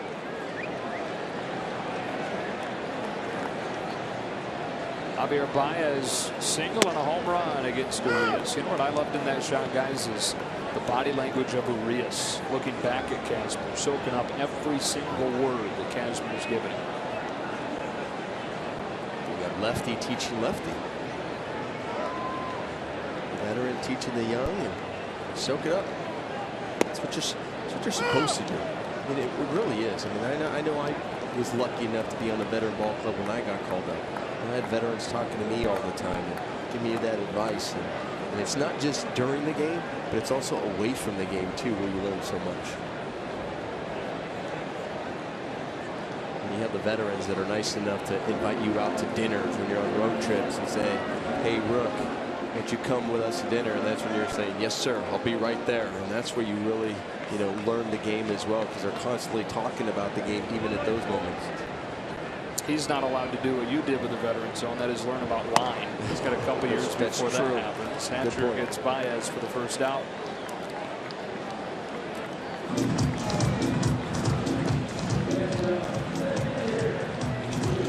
Hatcher trying to continue this great run by the bullpen, 10 1/3 in a row without giving up a run. Number 1 in baseball since May 21st with a 127 bullpen earned run average. Miguel Montero is 0 for 2. He's 0 for 5 in this series.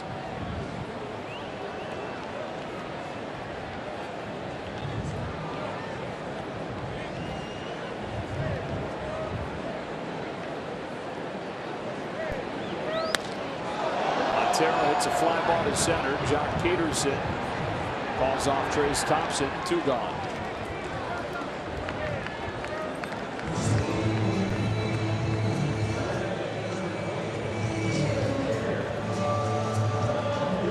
You just brought something up. You were talking about that. You're going out to dinner.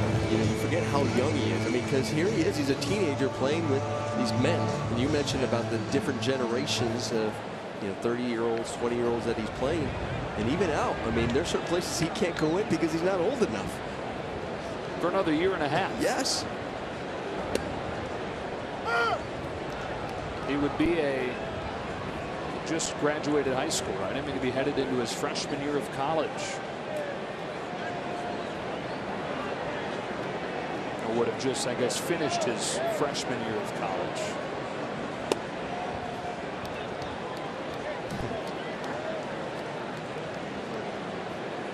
It's one thing to say, you know, he's just follow the fingers and what, I mean, he's got great stuff, got all these great pitches you guys talk about, but there's a philosophy and a feeling behind every pitch, how you commit to it. You learn so much of that from the veterans, the guys that have lived and walked in the same place that you want to go. It's easy to say 2-strike approach, right, Nomar? But it's another thing to understand it, for the veteran to unwind that phrase. Yeah.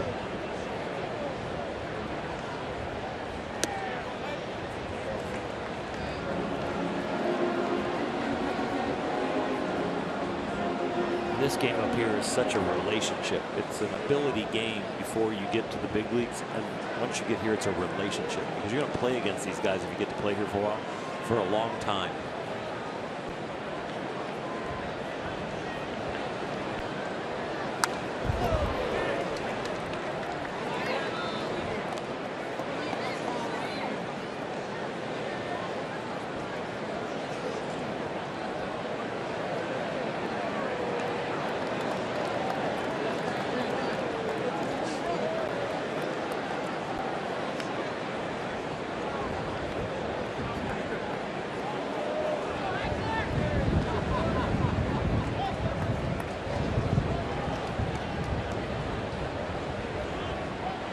Russell at first after the leadoff walk. And a 2-2 to Kyle Hendricks. Got him. Another scoreless inning from this bullpen as Hatcher responds after the walk. It's 6-2 Cubs after 6.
Conversation as we make our way to the top of the 7th inning. The Dodgers with some work to do here against Hendricks, and to the surprise of absolutely nobody, Clayton Kershaw was named the National League Pitcher of the Month. And of course, look at the month of May that he had this season. Incredible numbers, 105 strikeouts to just 5 walks. The first pitcher since 1900 to reach 100 Ks with 5 or fewer walks, guys.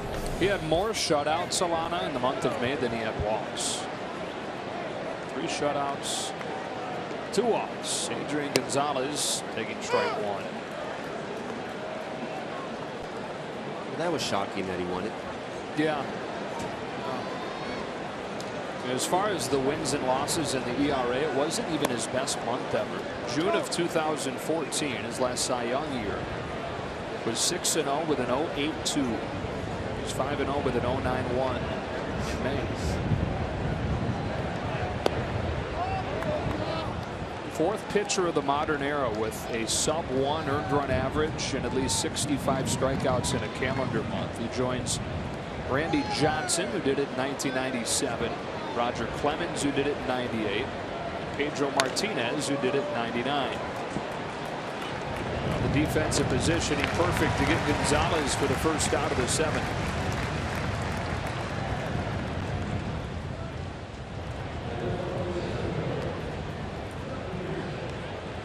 Not many players ever that have really not entered their prime, and they're already Hall of Famers.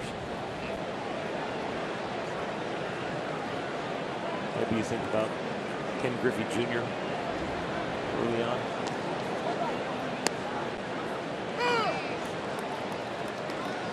Can you think of any no more at his age? Not at the top of my head.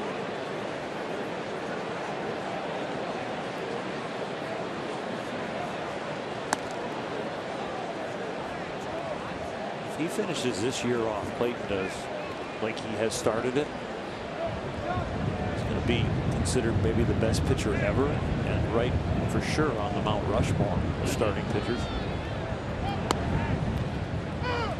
Maybe early on in Albert Pujols' career, we were watching a guy entering or just in the middle of his prime that was already a Hall of Famer. We have a lot of years left with Clayton. 1-2 to Jock. Takes it low, 2-2. It's just hard to find because he was just so young. So that's why. I mean, it's not only just how impressive, but you're not going to find too many where you think, oh, those prime years, because they either started later and then had incredible years. Peterson drags it into the shift for out number 2. Brings up Trace Thompson, one of the only guys to elevate the ball against Hendricks today, and he elevated it out of here for a home run. Puts a beautiful swing on that ball. That was right down the middle. He's talked about the movement that Kyle Hendricks had. That ball started off on the outer half. He stayed on it, recognizing that ball was going to tail back over the middle of the plate. And he crushed it. His 8th of the year. Or his 8th of the year. 6 of them coming since the beginning of May.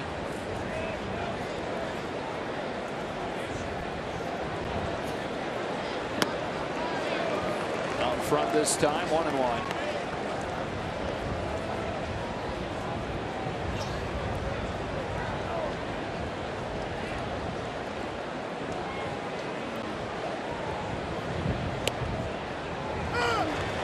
Cubs with a 6-2 lead, but this will snap a run of 6 consecutive games where the Cubs starter allowed 0 or 1 run. So as good as Hendricks is, by one measure, it's a step down from what they've done in the last week. This is the top staff through the first 2 months of a season since the '72 Dodgers. First team since then to bring 5 starters into the month of June with an ERA below 3.17.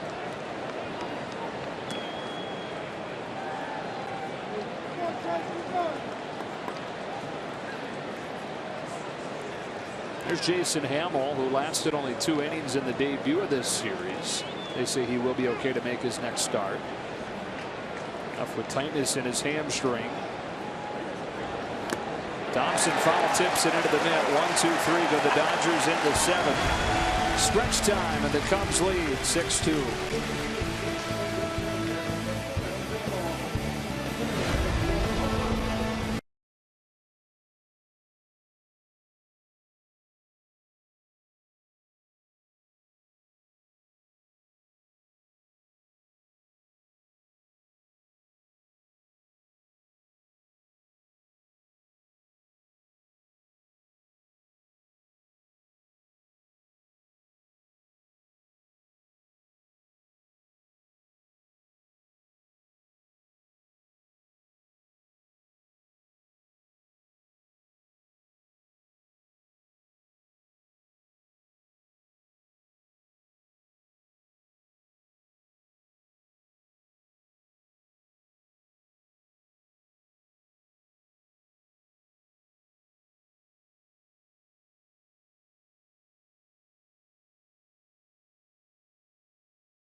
Sportsnet LA is brought to you by Nissan.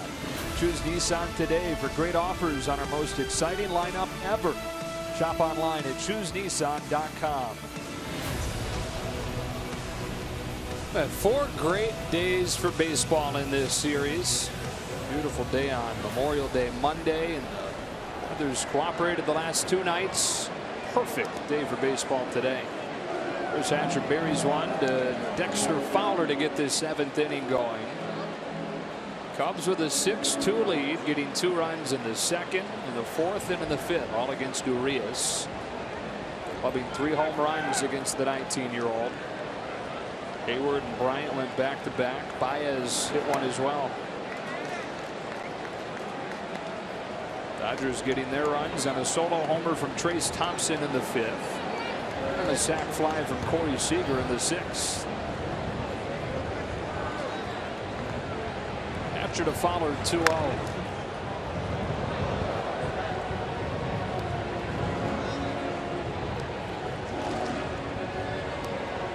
Cubs 36-15 with a 7.5 game lead over the Pirates in the Central. They lead the Cardinals by 9.5.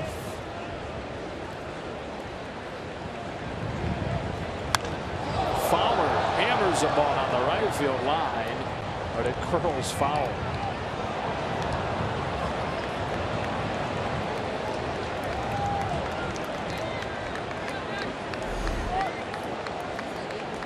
Trying to get that ball in, and it did not get in. And lucky for Chris Hatcher, it went foul.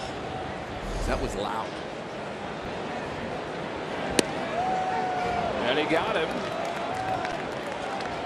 A strikeout for Hatcher, his 3rd over an inning in the 3rd. 1 gone in the 7th.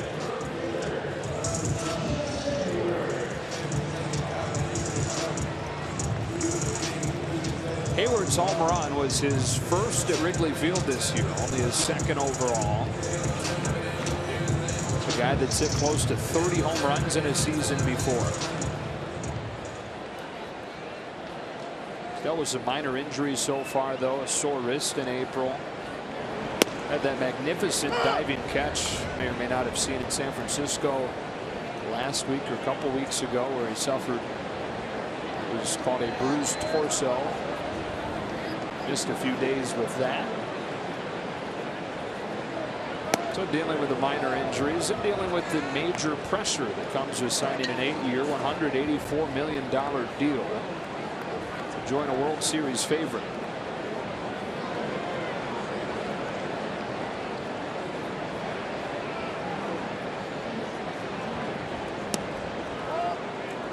He looks very hitterish in the box, but then all of a sudden when the ball's in flight, he's got a little funny move there with his hands that you don't see with very many hitters at all. A lot of times when the ball is approaching, you kind of see maybe some slight separation from the hands away from the body, rather than his. Notice him come closer to his body. And he'll actually cock that top wrist. It's funny, you can actually see it. You'll see how he has red and blue on his hands, and we'll get that other angle before. You'll see when he starts, you'll see a lot of the red, and then you'll see right when he's coming, it'll cock and the red will disappear. And you'll see the blue on the top hand. On the top hand. See how you see all the red right there? And watch when he comes close and watch it change to blue. So you know he's wrapping it. Yeah, he's wrapping that top hand in that grip. Watch, there's the red. Gets closer. There it starts turning on him. And that locks that hand up. And that's one of the things they've been talking about, possibly doing away with that. They're thinking that because he grips it, now it's just changing the angle of his wrist. And now, in order to get that bat where it is, it creates kind of a loop through the swing, through the hitting zone, rather than maybe keeping it the way it is when it starts. They don't mind that it comes into his body, but without that wrap, maybe it'll be a more, direct approach to the ball without that loop. Hatcher blows it by him in 95, and Chris Hatcher has looked sharp. For the 5 outs, he's recorded 4 Ks. You have a loop in your swing that barrel drops, right? Barrel drops, has a tendency to swing underneath the ball. Take a look at our Carl's Cam replay. Chris Bryant homered off the video board. 1 pitch after Jason Hayward hit his home run. Second one off that video board this year. Jorge Soler hit the other. Miguel Montero, the only guy to hit a home run off of the right field screen. We had to look at the Carl's Cam, but it looked like he was trying to break the Carl's Cam with that.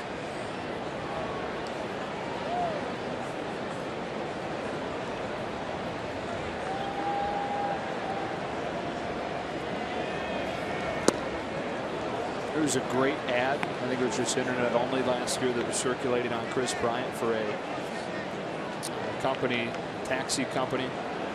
And Chris Bryant rode in the car, basically undercover, and was talking to the drivers about a great third baseman for the Cubs. And they were sharing their opinions on the great young third baseman for the Cubs. You know, some would say, I think he's a little overrated. And Bryant with a straight face saying, yeah, I think he's pretty good. Undercover the whole time. Definitely look it up.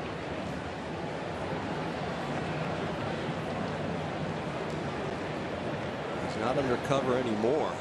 He hits loud home runs, and he's on big billboards, you know, in front of windows for Express.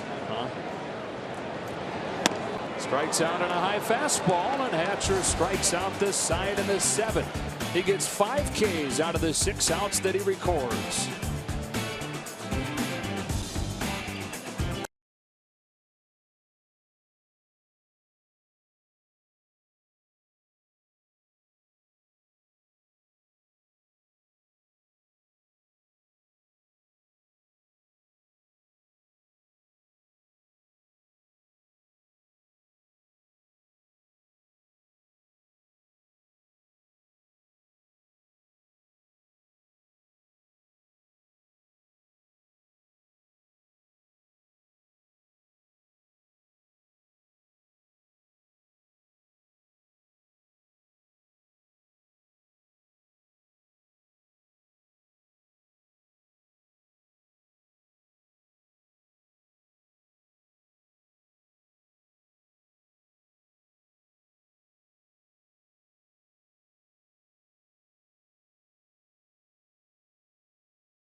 Take a look at the SoCal Honda dealers in-game box score. The Dodgers have managed only 3 hits, getting a home run from Trace Thompson. They had 6 hits over the last 2 innings of that game on Tuesday, where they rallied for their 5 runs in the 5-0 win. They've had 9 hits in all other innings in this series. Remember, it's a 4-game series, so outside of that outburst against the Cubs bullpen Tuesday, not much doing. Kyle Hendricks, Cubs starter today, is still in there. Misses upstairs to Carl Crawford.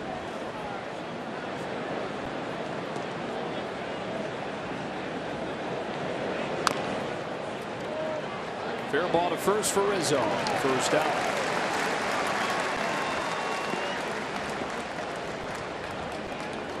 The pitching has been very, very effective. Yes, the Dodger bats have gone silent, but you got to tip your hat to the Cubs pitching staff, especially their starters, and then the great effort from the bullpen when they came in when Hamill got hurt after just 2 innings. Can't have their run differential and just have a good offense. Puig is on deck. Only 2 teams, guys, this year in the majors have had their starters on consecutive days pitch 8+ innings. That appears to be where Kyle Hendricks is headed after John Lester's complete game effort yesterday. The Braves did it, surprisingly. The Giants did it in 3 consecutive games.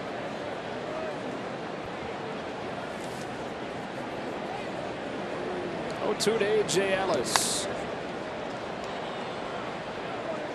With Clayton Kershaw winning the Pitcher of the Month award, it was a bad month to have a good month for other pitchers. Yeah, right. Madison Bumgarner went 4-0 with a 1.05, and no award for you. Jose Fernandez went 6-0 with a 1.38. No award for you. Johnny Cueto 4-0 with a 2.03. Sorry, Clayton pitches in the month of May.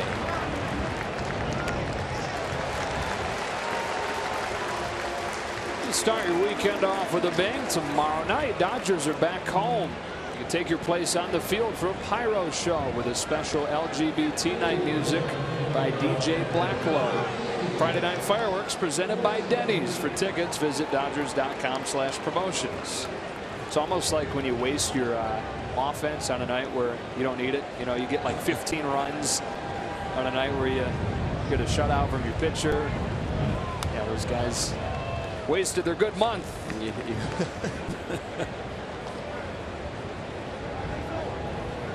That's what Adam Wainwright has said so much about Clayton through his really top-notch years. He's, you know, third in the Cy Young or second or fourth. It's like, I don't think I'm ever going to get a shot at the award with this guy in the league. Yeah. And then you get R.A. Dickey to pop up a little bit, or Jake Arrieta.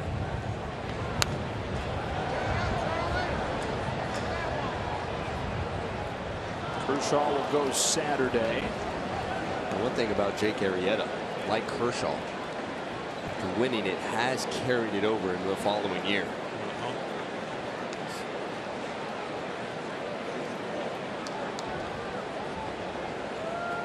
1-2 to Yasiel Puig. Got him in the inside corner. 8 innings for Kyle Hendricks. Cubs in front, 6-2.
On Sportsnet LA is brought to you by BMW.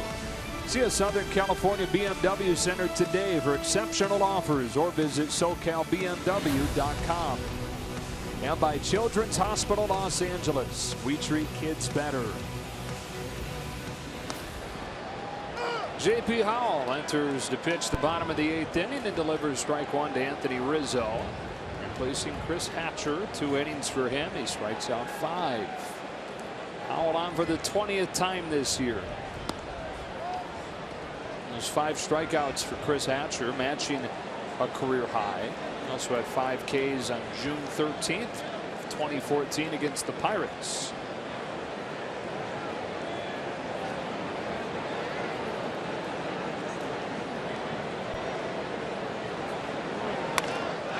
Rizzo lines one to deep center. Peterson running back, and it's gone. Cubs playing long ball today. Rizzo solo shot to center.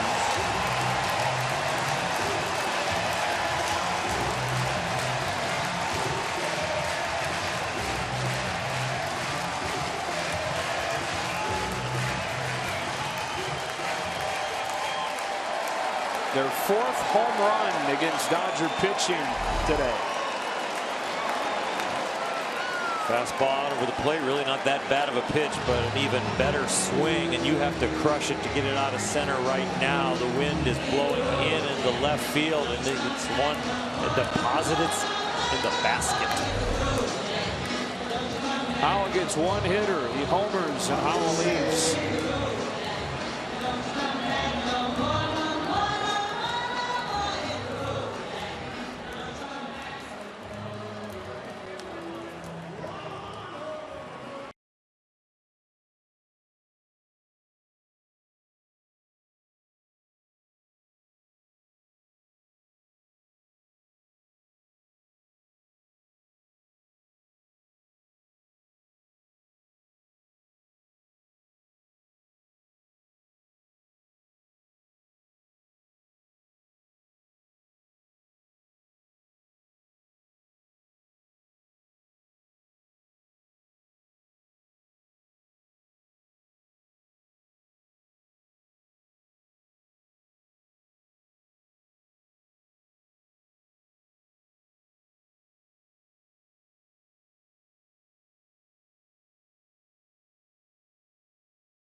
For the MLB.com at-bat app, you can stay up to the moment at any moment with game day, live highlights, StatCast, and plenty more. Download it, the #1 app for live baseball on your phone and tablet. Lewis Coleman comes in to face Matt Caesar. Slides one in for a strike. In Los Angeles, you have high-speed chases almost daily. Here, this is not as high speed. This guy worked his way through the bushes to get the home run ball with those guys in pursuit waiting through the bushes behind him.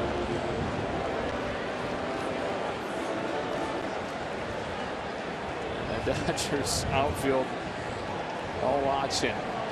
Looks like he'd outrun them. Run them is not the word. It outwalked them, and then there's another security guard that came from the left center field bleachers and got him. People are always drawn to a chase, aren't they? Yeah. No matter what kind it is. And that was real-time speed we were showing, too.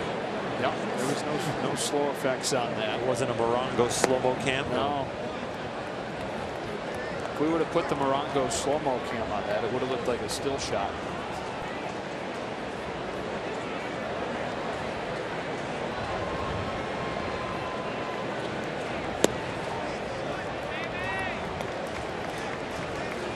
Lewis Coleman on to start a new scoreless streak for the bullpen. Last one just ended 12 2/3 innings.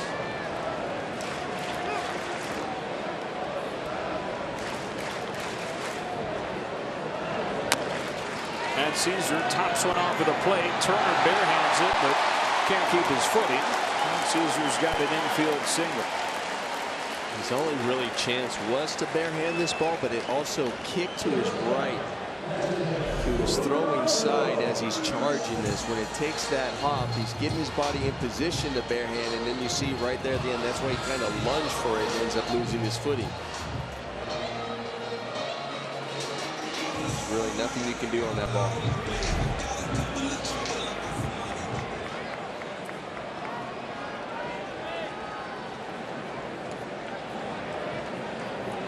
Addison Russell takes a strike. Giants already won today, beating Atlanta 6-0. Madison Bumgarner got his 7th win, struck out 11 in that game. And so the Giants split the 4-game series with Atlanta.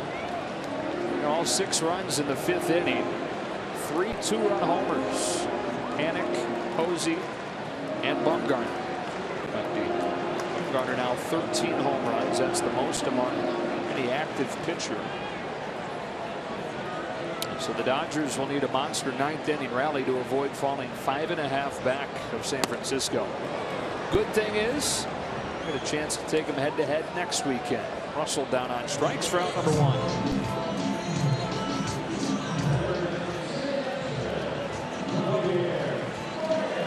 The Giants lost Hunter Pence the other day with a little hamstring pull.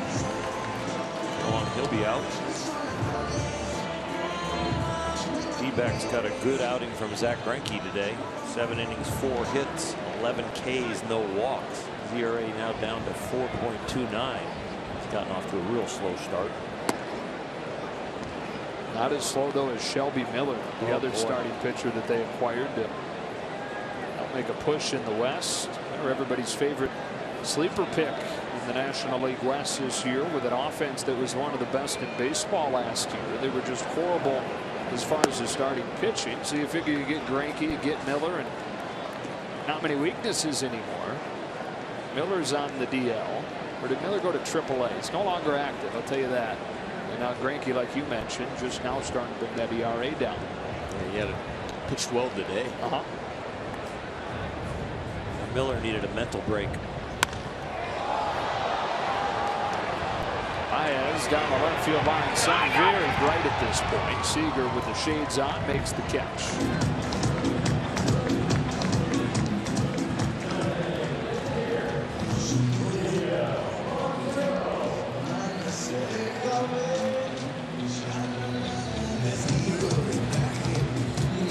Giants have won 16 of 20. With the 4-game split in Atlanta. Braves will hop on the plane and head to Los Angeles, take on the Dodgers starting tomorrow night. 3 with the Braves, 3 with the Rockies. And you figure some very winnable games in there for the Dodgers. Braves have been one of the worst teams in baseball this year. You get the Rockies out of their home environment.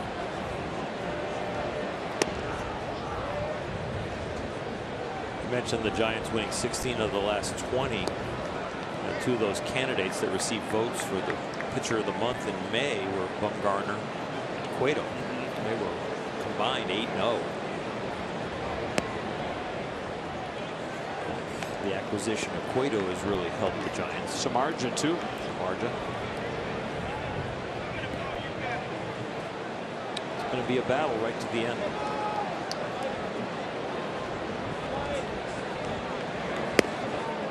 The lineup in San Francisco, when you glance at it, you think that it should be really impressive, but they've not hit very well even during this run. It's that pitching that's carried them.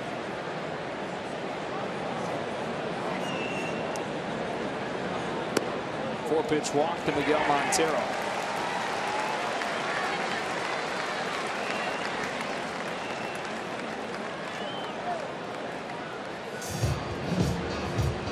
Buster Posey's only hit 264. Matt Duffy 238.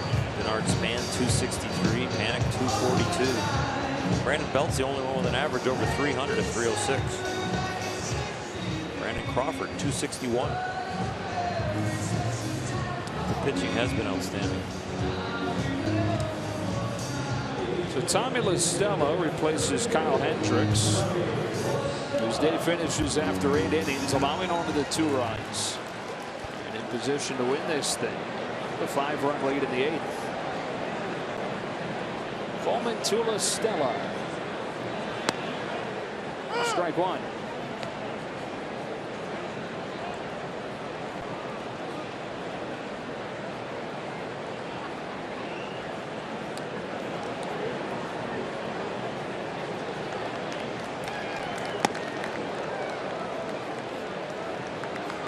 If it stays the same, it's a 1-game under 500 road trip for the Dodgers, with a really tough first game loss, the walk-off homer. A lot of tightly contested games.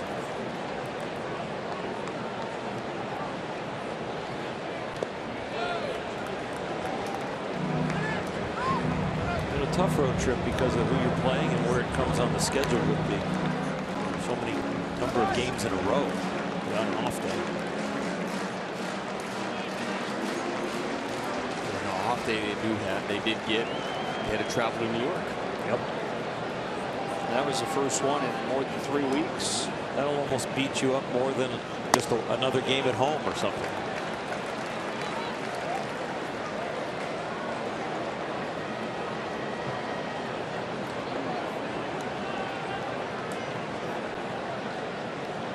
Two on, two out in the 8th inning, and Coleman to LaStella with a 3-1.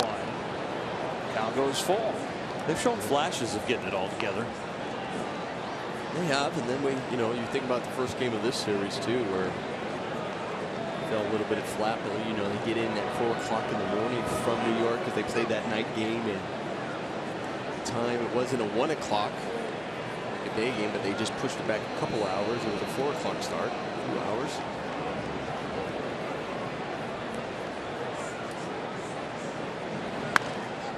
Well, that was a rough one, and it was a real rough equation thinking about the pitcher they had to face the next day with Jake Arrieta. Boy, they did a number with him. Scott Kazmir went toe-to-toe with him, and the bullpen did their job, and the offense came around. So as it stands right now, you're going to lose 3 of 4 from the Cubs, and your one win is going to come in the game Jake Arrieta started. Backwards.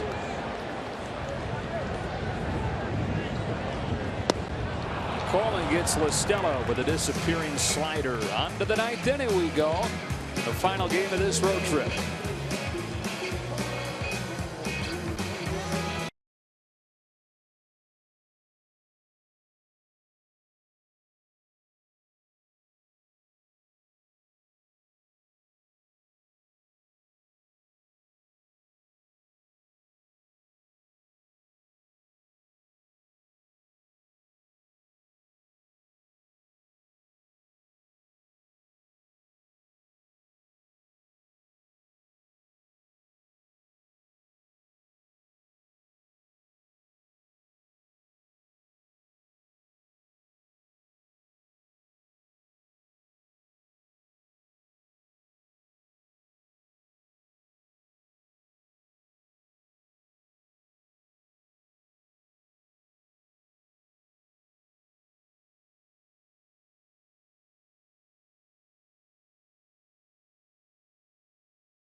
And certainly plenty of action coming up next on Access Sportsnet Dodgers, presented by Nissan. John Hartung, Jerry Hairston Jr., and Tony Gwynn Jr. will break down this game 4 of 4 with the Chicago Cubs. I'll be in the clubhouse to talk to Dave Roberts about this series and this road trip, and Urias, of course, what he feels about going 5 innings in his second big league start. That and much more to come on Access Sportsnet Dodgers, guys. All right, Alana, we'll look forward to that.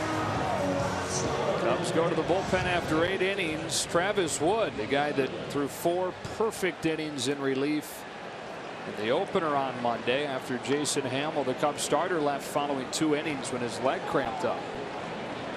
Wood to face Utley, Seager, and Turner. The Dodgers started this road trip by rallying for 4 runs in the 9th inning to tie the game.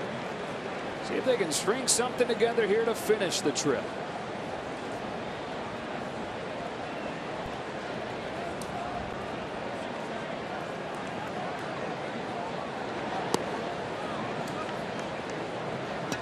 Kenta Maeda goes tomorrow for the Dodgers. Pushed him back 1 day, getting Urias to start today. Maeda said he would have been ready to go, but they give him 1 extra day to let that hand heal after he took the line drive off of his throwing hand on Saturday in New York. So it's Maeda in the opener, then it's Kershaw Saturday.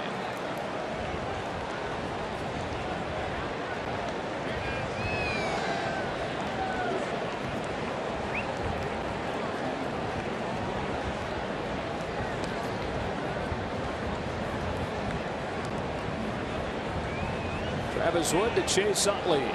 2-2.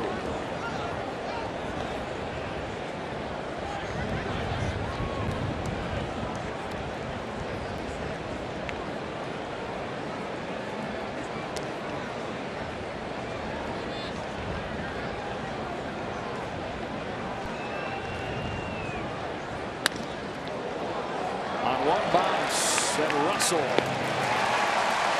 You guys believe that we last night reached the 1/3 point of the season? It doesn't feel like it, but No. so we can multiply most of the stats by 3 and get a close number if players continue to perform there. Or what you hope with the veterans that are below their watermark is that they will catch up. And I think they will. I think it changes, even though it's 1/3. It's easy for us to, everybody analyzing the outside. You're like, okay, multiply it by 3. This is what they are. But the things change so much because you're just saying it's only a third. There's still plenty more.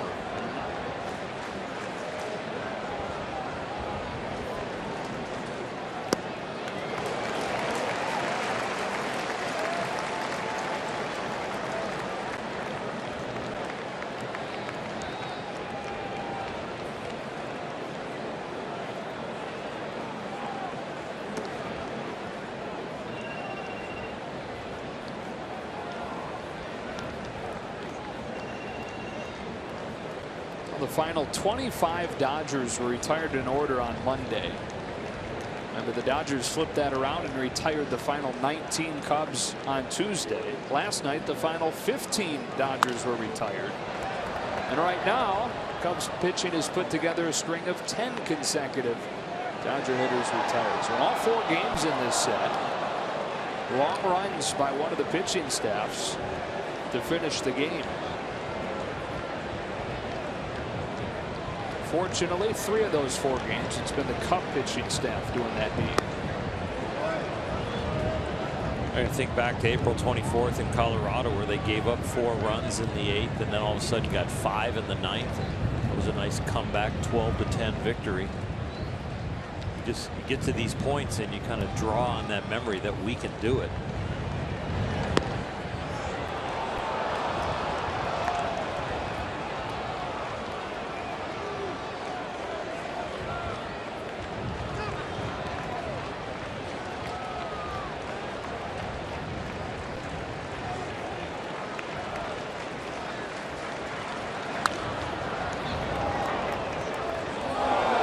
Came back and got Corey in for the screen.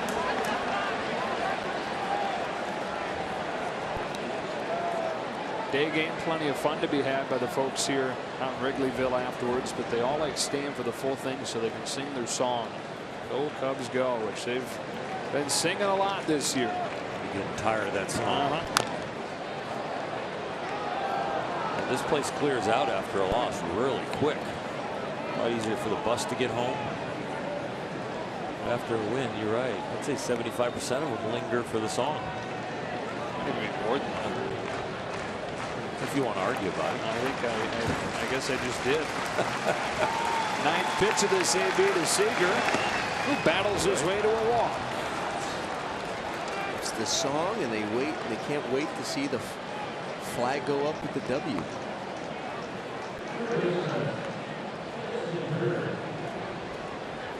See those W flags, just a white flag with a blue W all around the city.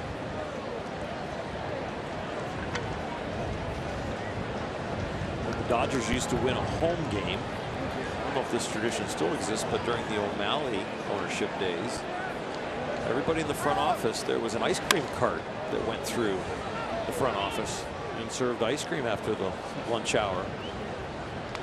They loved it when they won a home game. So you put on a few more pounds in the winning seasons, right? Daily ice cream. Maybe.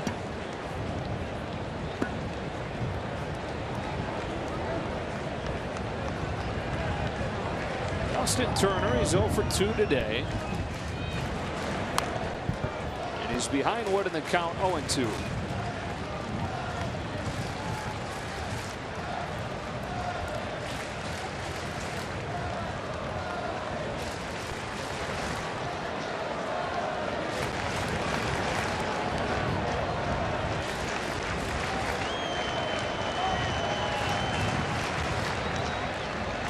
of those guys the Dodgers are confident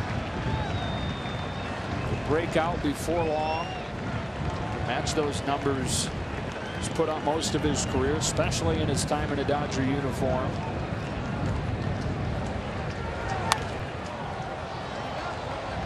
Average right now at 229, but he's been around a 300 hitter in his 2 years in the Dodger uniform. Yeah, this year he's really trying to find it. I think finding his timing. Let's not forget, he also did have that off-season surgery. And for him and for any player, your legs are so important. But I think for him, from his balance, because it's that such high leg kick, it's really important.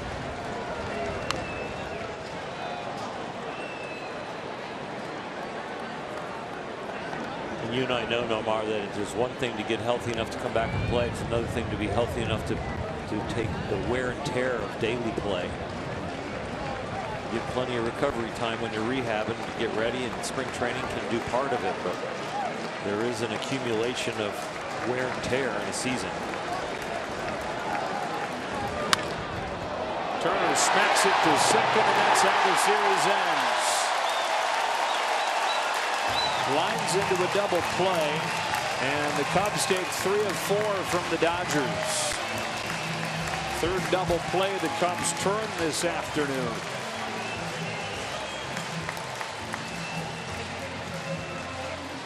Well, it won't be a happy flight back to LA, but the Dodgers can take some solace in that they're getting to come home. And they can get started there. 3 and 4 is not good, but it's not terrible.